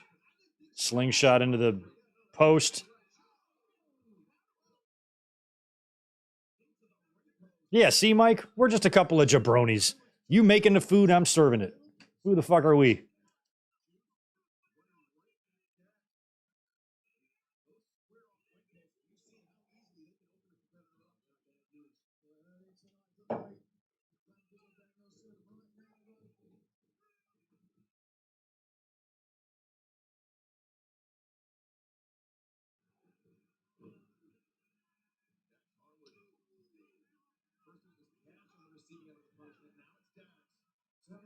The Austin and Colton Gunn look like the type of dudes who date the worst types of women. The craziest ones. The ones who love their Instagram posts more than their significant other.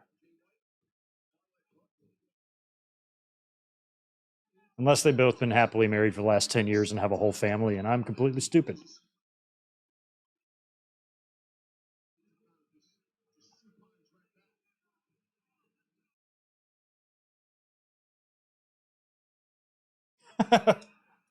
I feel like, which one's the little guy? Is he Austin? Austin's got like Matt Menard energy. You need to put them together. I think that would be just too much batshit on one team.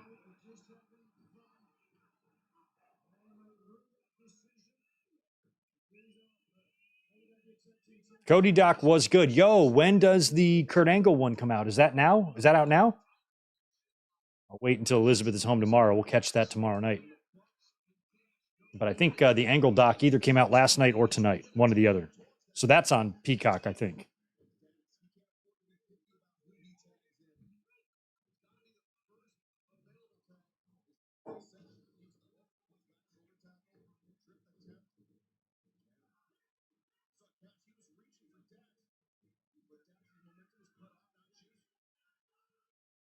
Ooh.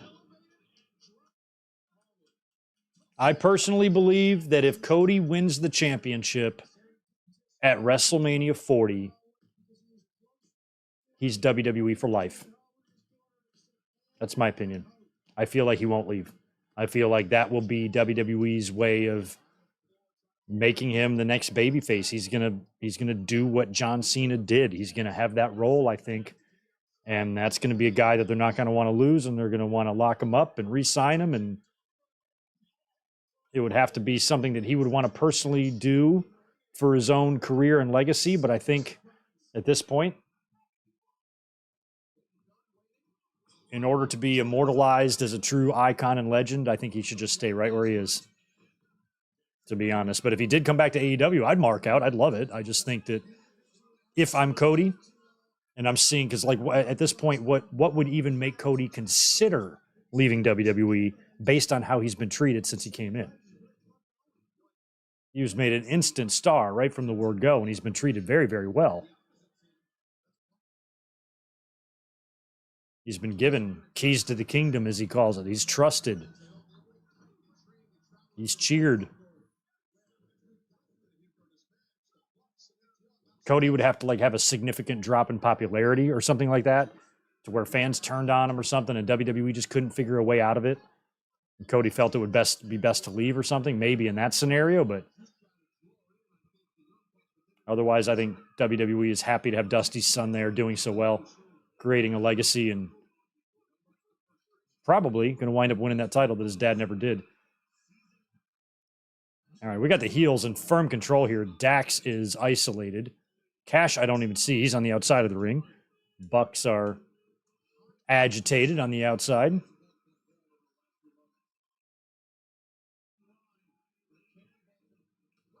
Oh. I mean, on one hand, you probably can't even blame Matt Jackson for dancing around the ring. I mean, what a relief if you're the Bucks. If you're in their shoes, you're probably like, fuck, this is finally over. Now we can just get back to work and have a good time and not have to worry about the Punk drama.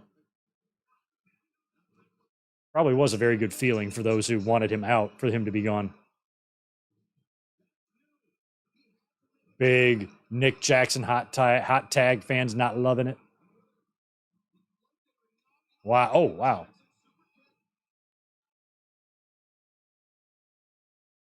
I think a little bit of time in the gym would do Nick any harm either. You can tighten up that physique a little bit. You're out here looking like Chuck Taylor. Come on. Matt has a little bit more going on, but not much.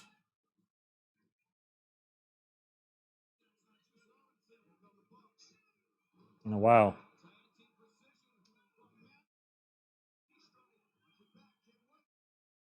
Your back, Jay White's here. Where's he trying to go?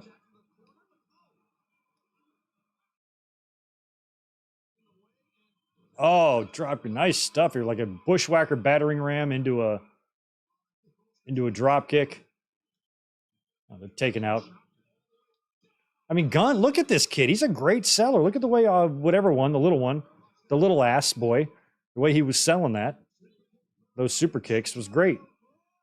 You look like the end of the villain in the first Equalizer when he's being shot with a nail gun. And he's like, and he's just crumpling. Like he sold it a lot like that.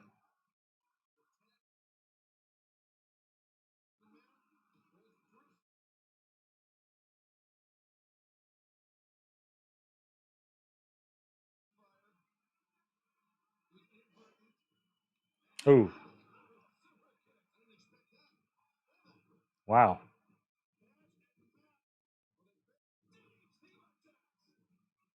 I have no clue who's legal. I've lost complete track of this.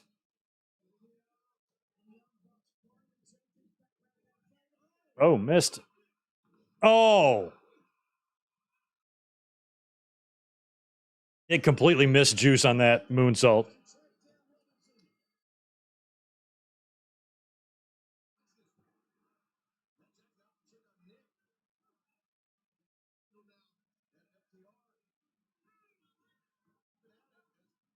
Keeping at it.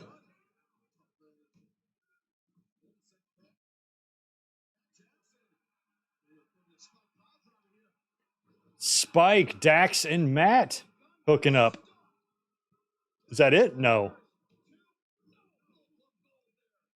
Matt, you could have helped out Dax there and fended off the heels.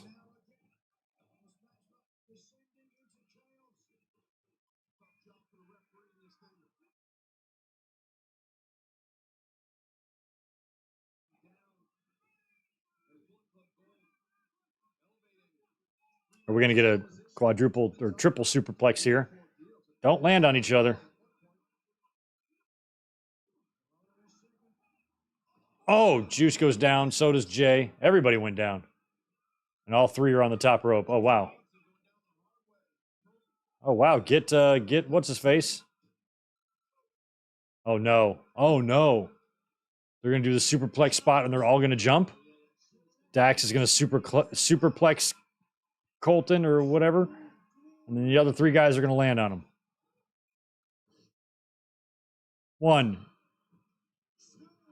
Splash, elbow drop, and a swanton. 450. Wow. How do you even survive that? Smart. Dax has got to be the one to pin. He's legal.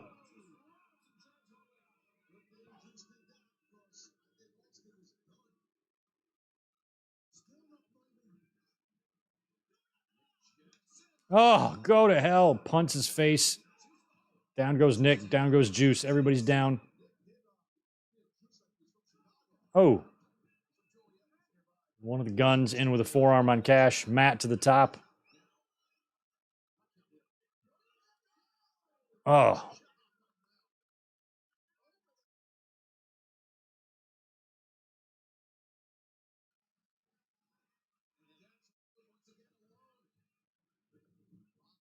Oh, wow, nice.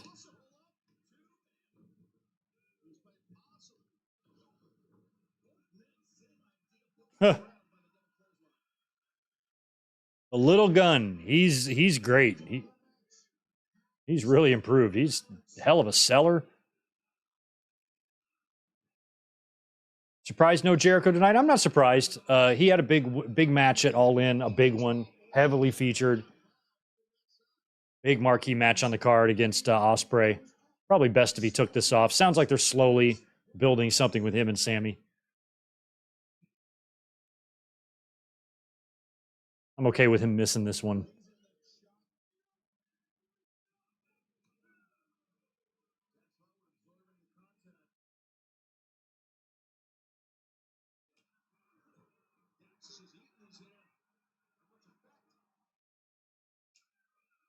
Hmm.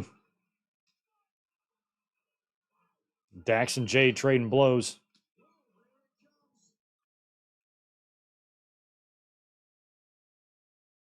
Jay seems like he's really gotten leaner since the days that he was wrestling without the beard.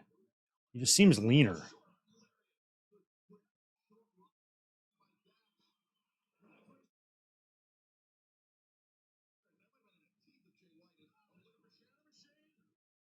Nope.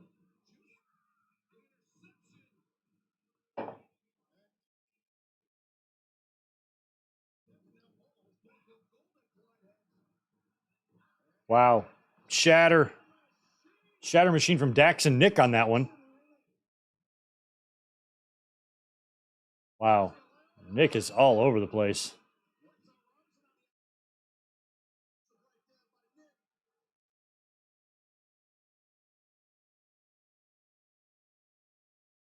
Oh, wow. BTE to Jay from Dax and Matt. I like it. Working together.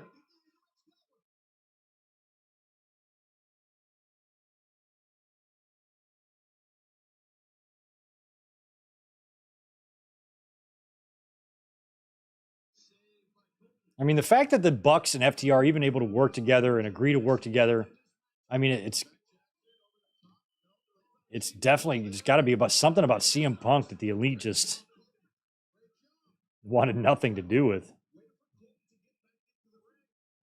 Oh, there. Nope. Tag Cash. Shatter coming up. Nope. Blade Runner. Oh, no. Colton Gunn. Oh, and they won. Hey, I think I predicted that one right, actually.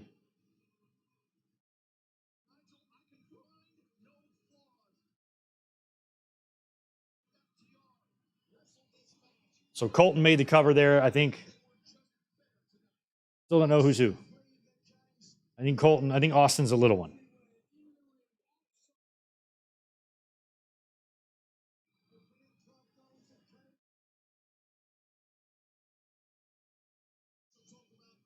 Because I figured they would probably talk up more the dissension with Bucks and FTR, considering, there was the no handshake deal at All In and all of that crap. So figured BG Gold would be the way to go here.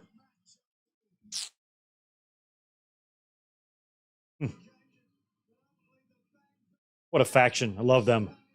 They're great. Crowd loved it. Crowd's clapping, even though they were giving the Bucks some shit. They appreciated the match, I think. I was late. Sorry.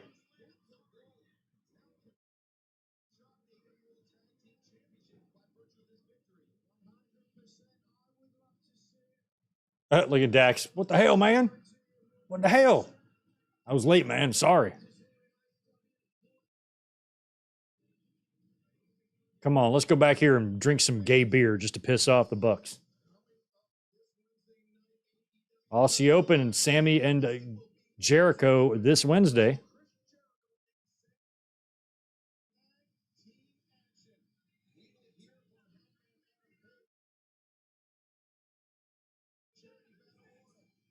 Well, thanks, Muhammad. Out of all these fuckers that do YouTube, I'm your favorite? Okay, I'll take that. Thanks, dude. All right, here we go. I'm glad to see the AEW International title main eventing a pay-per-view. How cool is that? Probably would have been the strap match, I guess, with Punk and Starks, but it's this.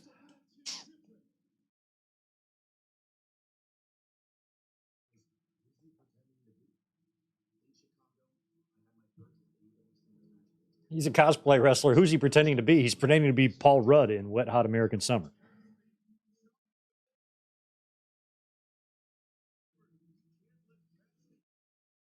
Oh.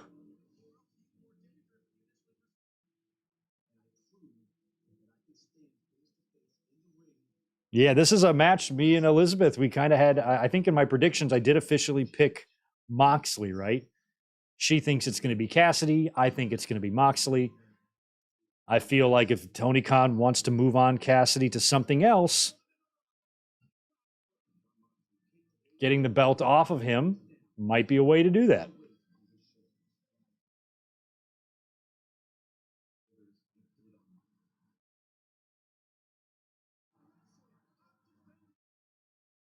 I mean, both guys are beat up based on what they've been doing recently, but Cassidy might be more beat up.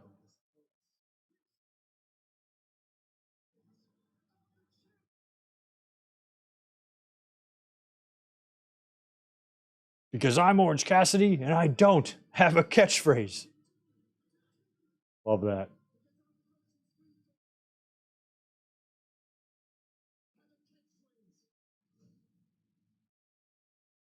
Good stuff. Moxley and OC. We'll see. I mean, maybe Moxley wants to put the kid over. I shouldn't say kid. I guess he's older than Moxley, but he wants to put OC over just to give a middle finger to his haters out there. Main event. Good for Orange Cassidy either way. Main eventing a big pay-per-view here against Moxley. Danielson with the bandage on his head.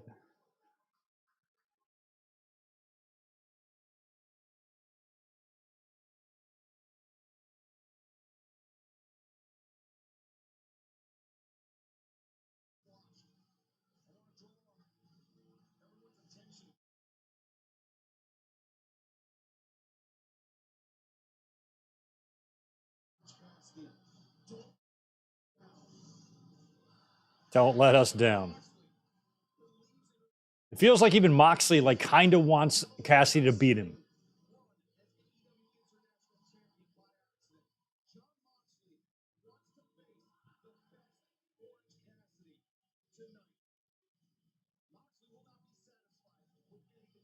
That security guard for AEW. He's there, Jim Dotson.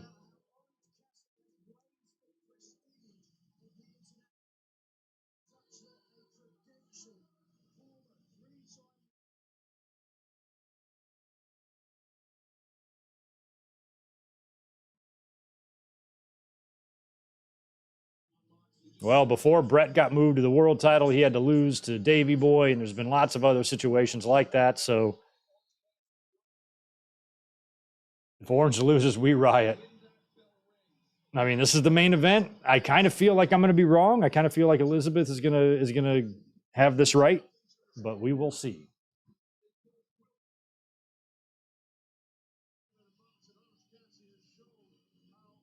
Yeah, I guess Brian is still a heel. I guess, yeah. Even though he kind of played the role as a babyface last night and tonight. Look at Statlander. Look at these three. Best friends. They got a faction too.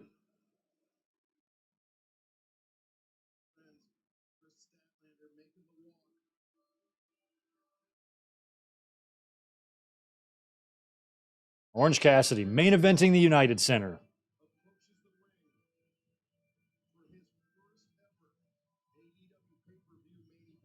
If something like that pisses you off, you have no penis. You're just an angry little bitch. Give me the one firework. Come on. It's my favorite part.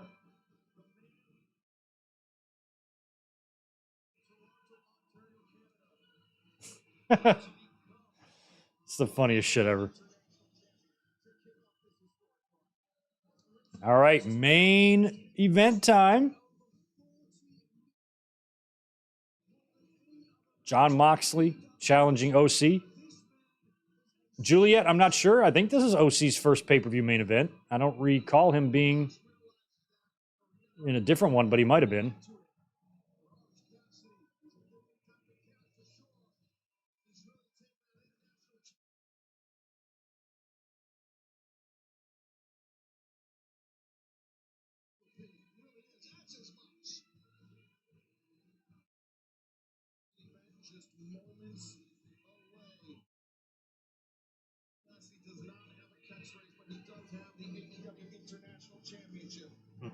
Yeah, I can see, OC finding his biggest success in AEW, having guys like that winning to close the show would be a good statement to make. That's true.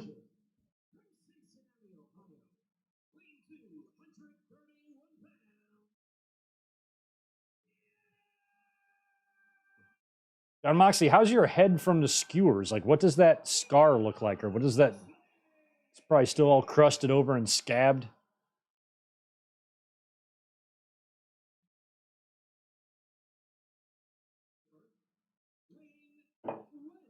Whatever.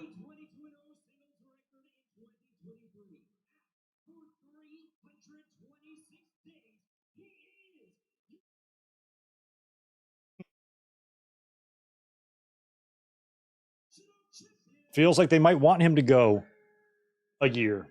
Next month. About a month and change left.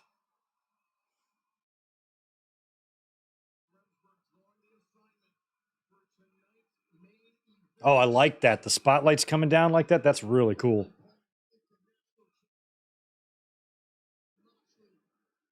So Cassidy did not defend the international title in London, but he defends it here at home. That's makes lots of sense.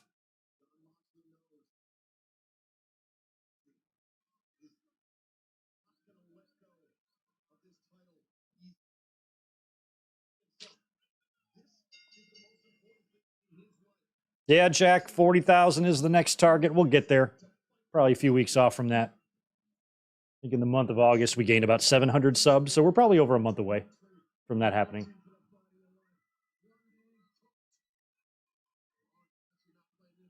A month-ish.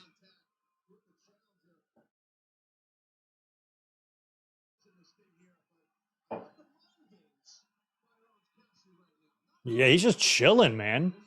Moxley's kind of moving around a little bit like, come on, let's fight. Cassidy's just agitating Mox.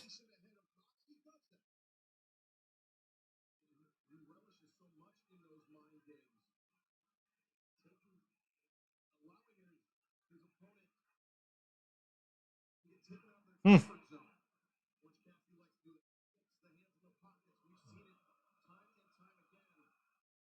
Yeah, Moxley's like, I don't think so.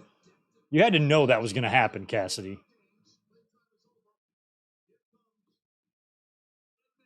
Oh my God, jeez, he's already wearing out.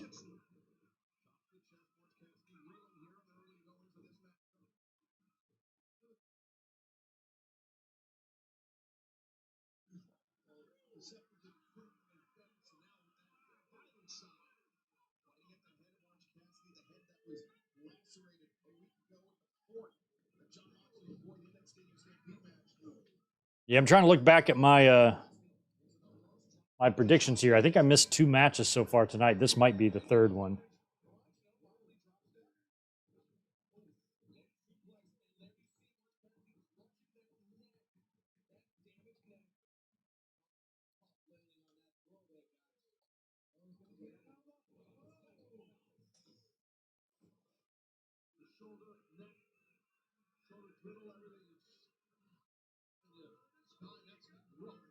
Hmm.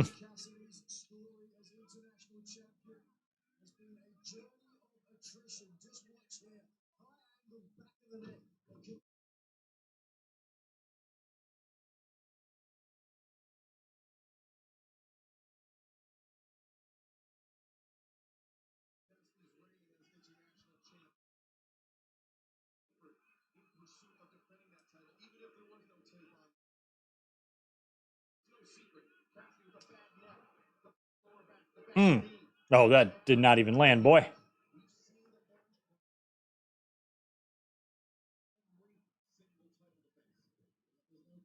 Yeah, they're kind of playing up the lack of effect that the orange punch is happen or is having.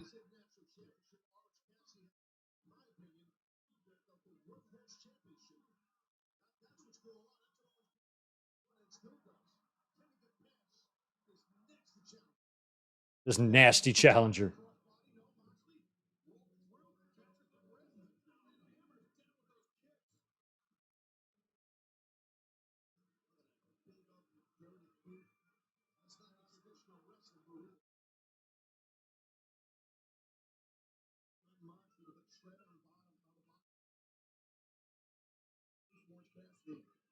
Yes, Kyle, I did not mention that in the review today, but I did notice that Rhea Ripley's gear was kind of paying tribute to China. That's cool. Chris Deck, appreciate 5 more from you, my friend. I said from the start MJF needs to keep the title until 2024 and do a Summer of Punk 2011 angle, but I don't know if plans change. Also, El Dandy is a jam up guy. Well, that's true. We all know that. I don't know. MJF holding the title until next summer. I don't see it happening, but maybe. Got a long way to go to get to that.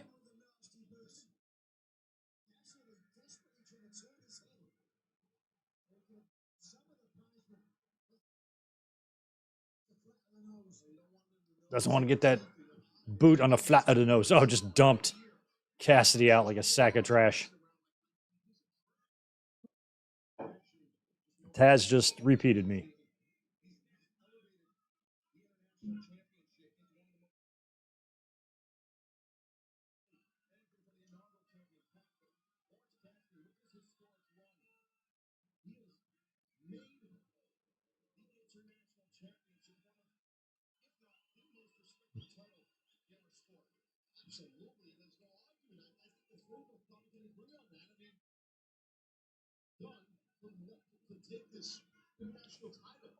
Hmm.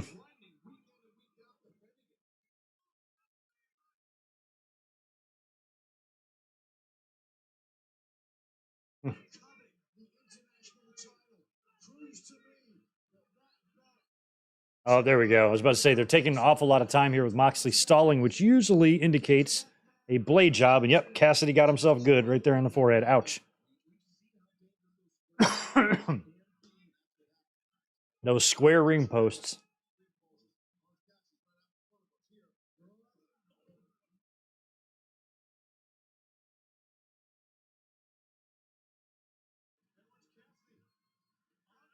Oh, man. Open them up.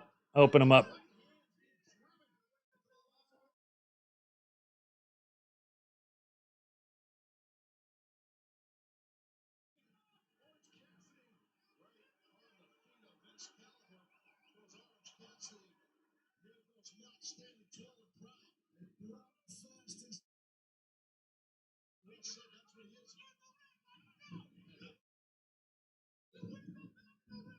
You win the belt in the ring. Come on.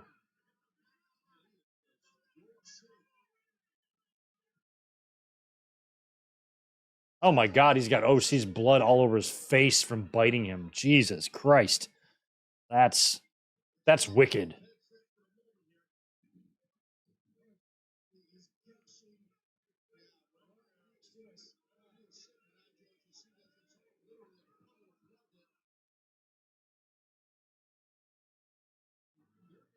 Ouch. Yeah, he's bleeding awfully hard, Cassidy.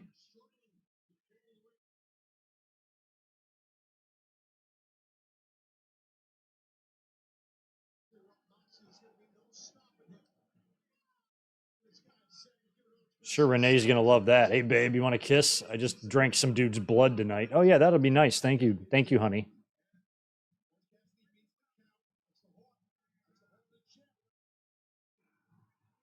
I mean, is it the story of this match? Oh my god, is that what a pile driver? It's like Moxley's wrestling like his little brother or something. Is the story of this match just OC just gonna get murdered? Spilling more blood than Eddie Guerrero? And oh my god.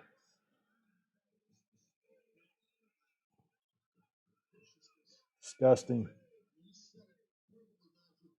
Yo, Spaz the 5 more fun thought.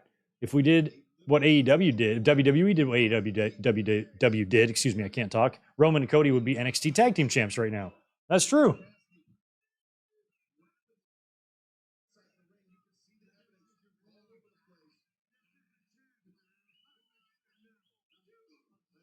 I think Cody and Roman would be tough to beat for those NXT tag team titles. Good luck, Performance Center.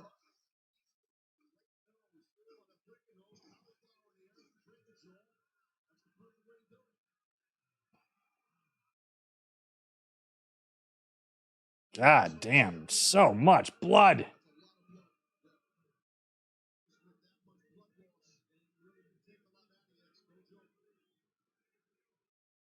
We had blood in multiple matches tonight, that's for sure.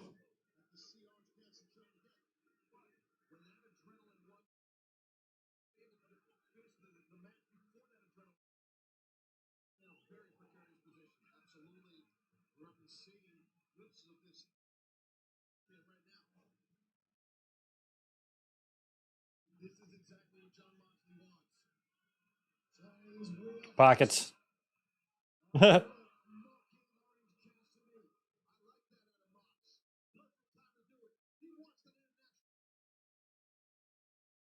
Ooh. Damn, just wearing him out. God.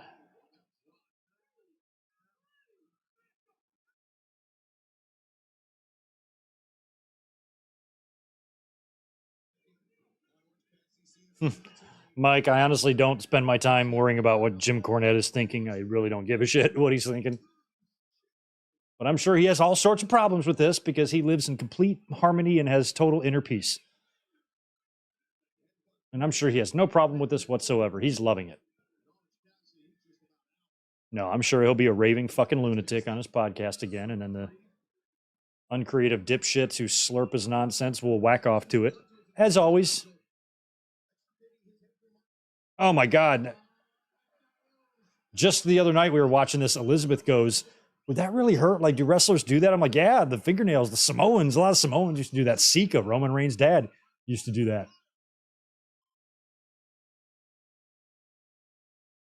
Allah did it a few times. Hogan would do it. Oh, a lot of Japanese guys did it.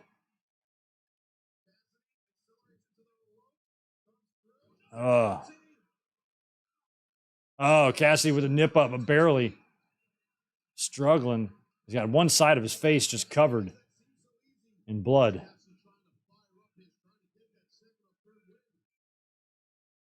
Ooh.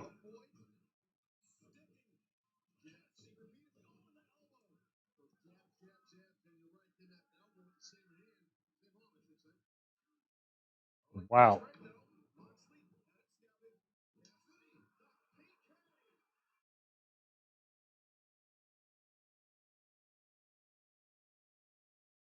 Boom. Oh my God. Nailed Moxley.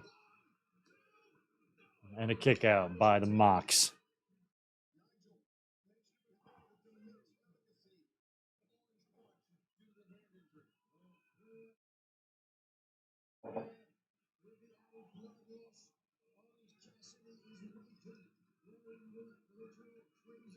The literal crimson mask. He is wearing that literal crimson mask. It's there.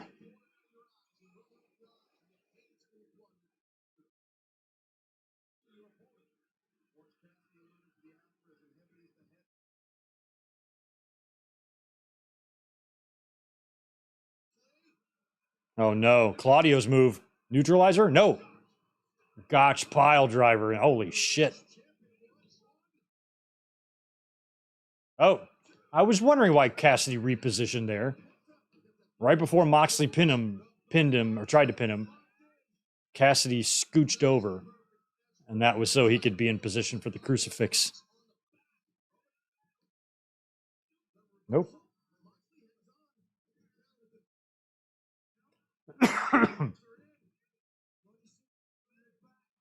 Body scissors. He's got the body scissors on him.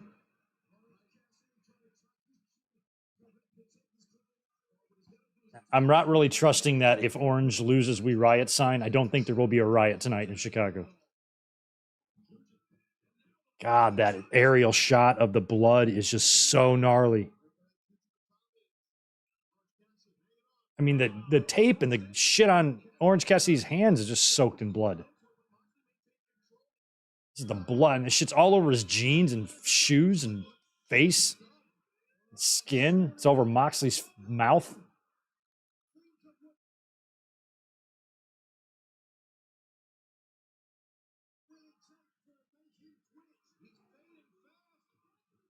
Nope, he's up. Nice of the referee to warn him, though. Like, oh my God, his arm. Jesus Christ.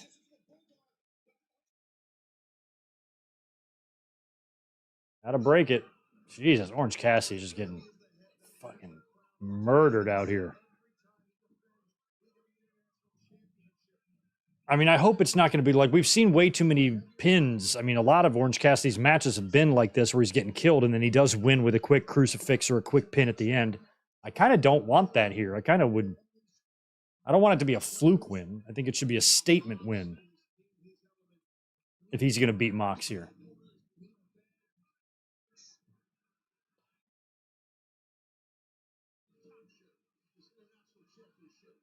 No, he's tearing up the damn mats. The protective padding. Up it comes. No protection.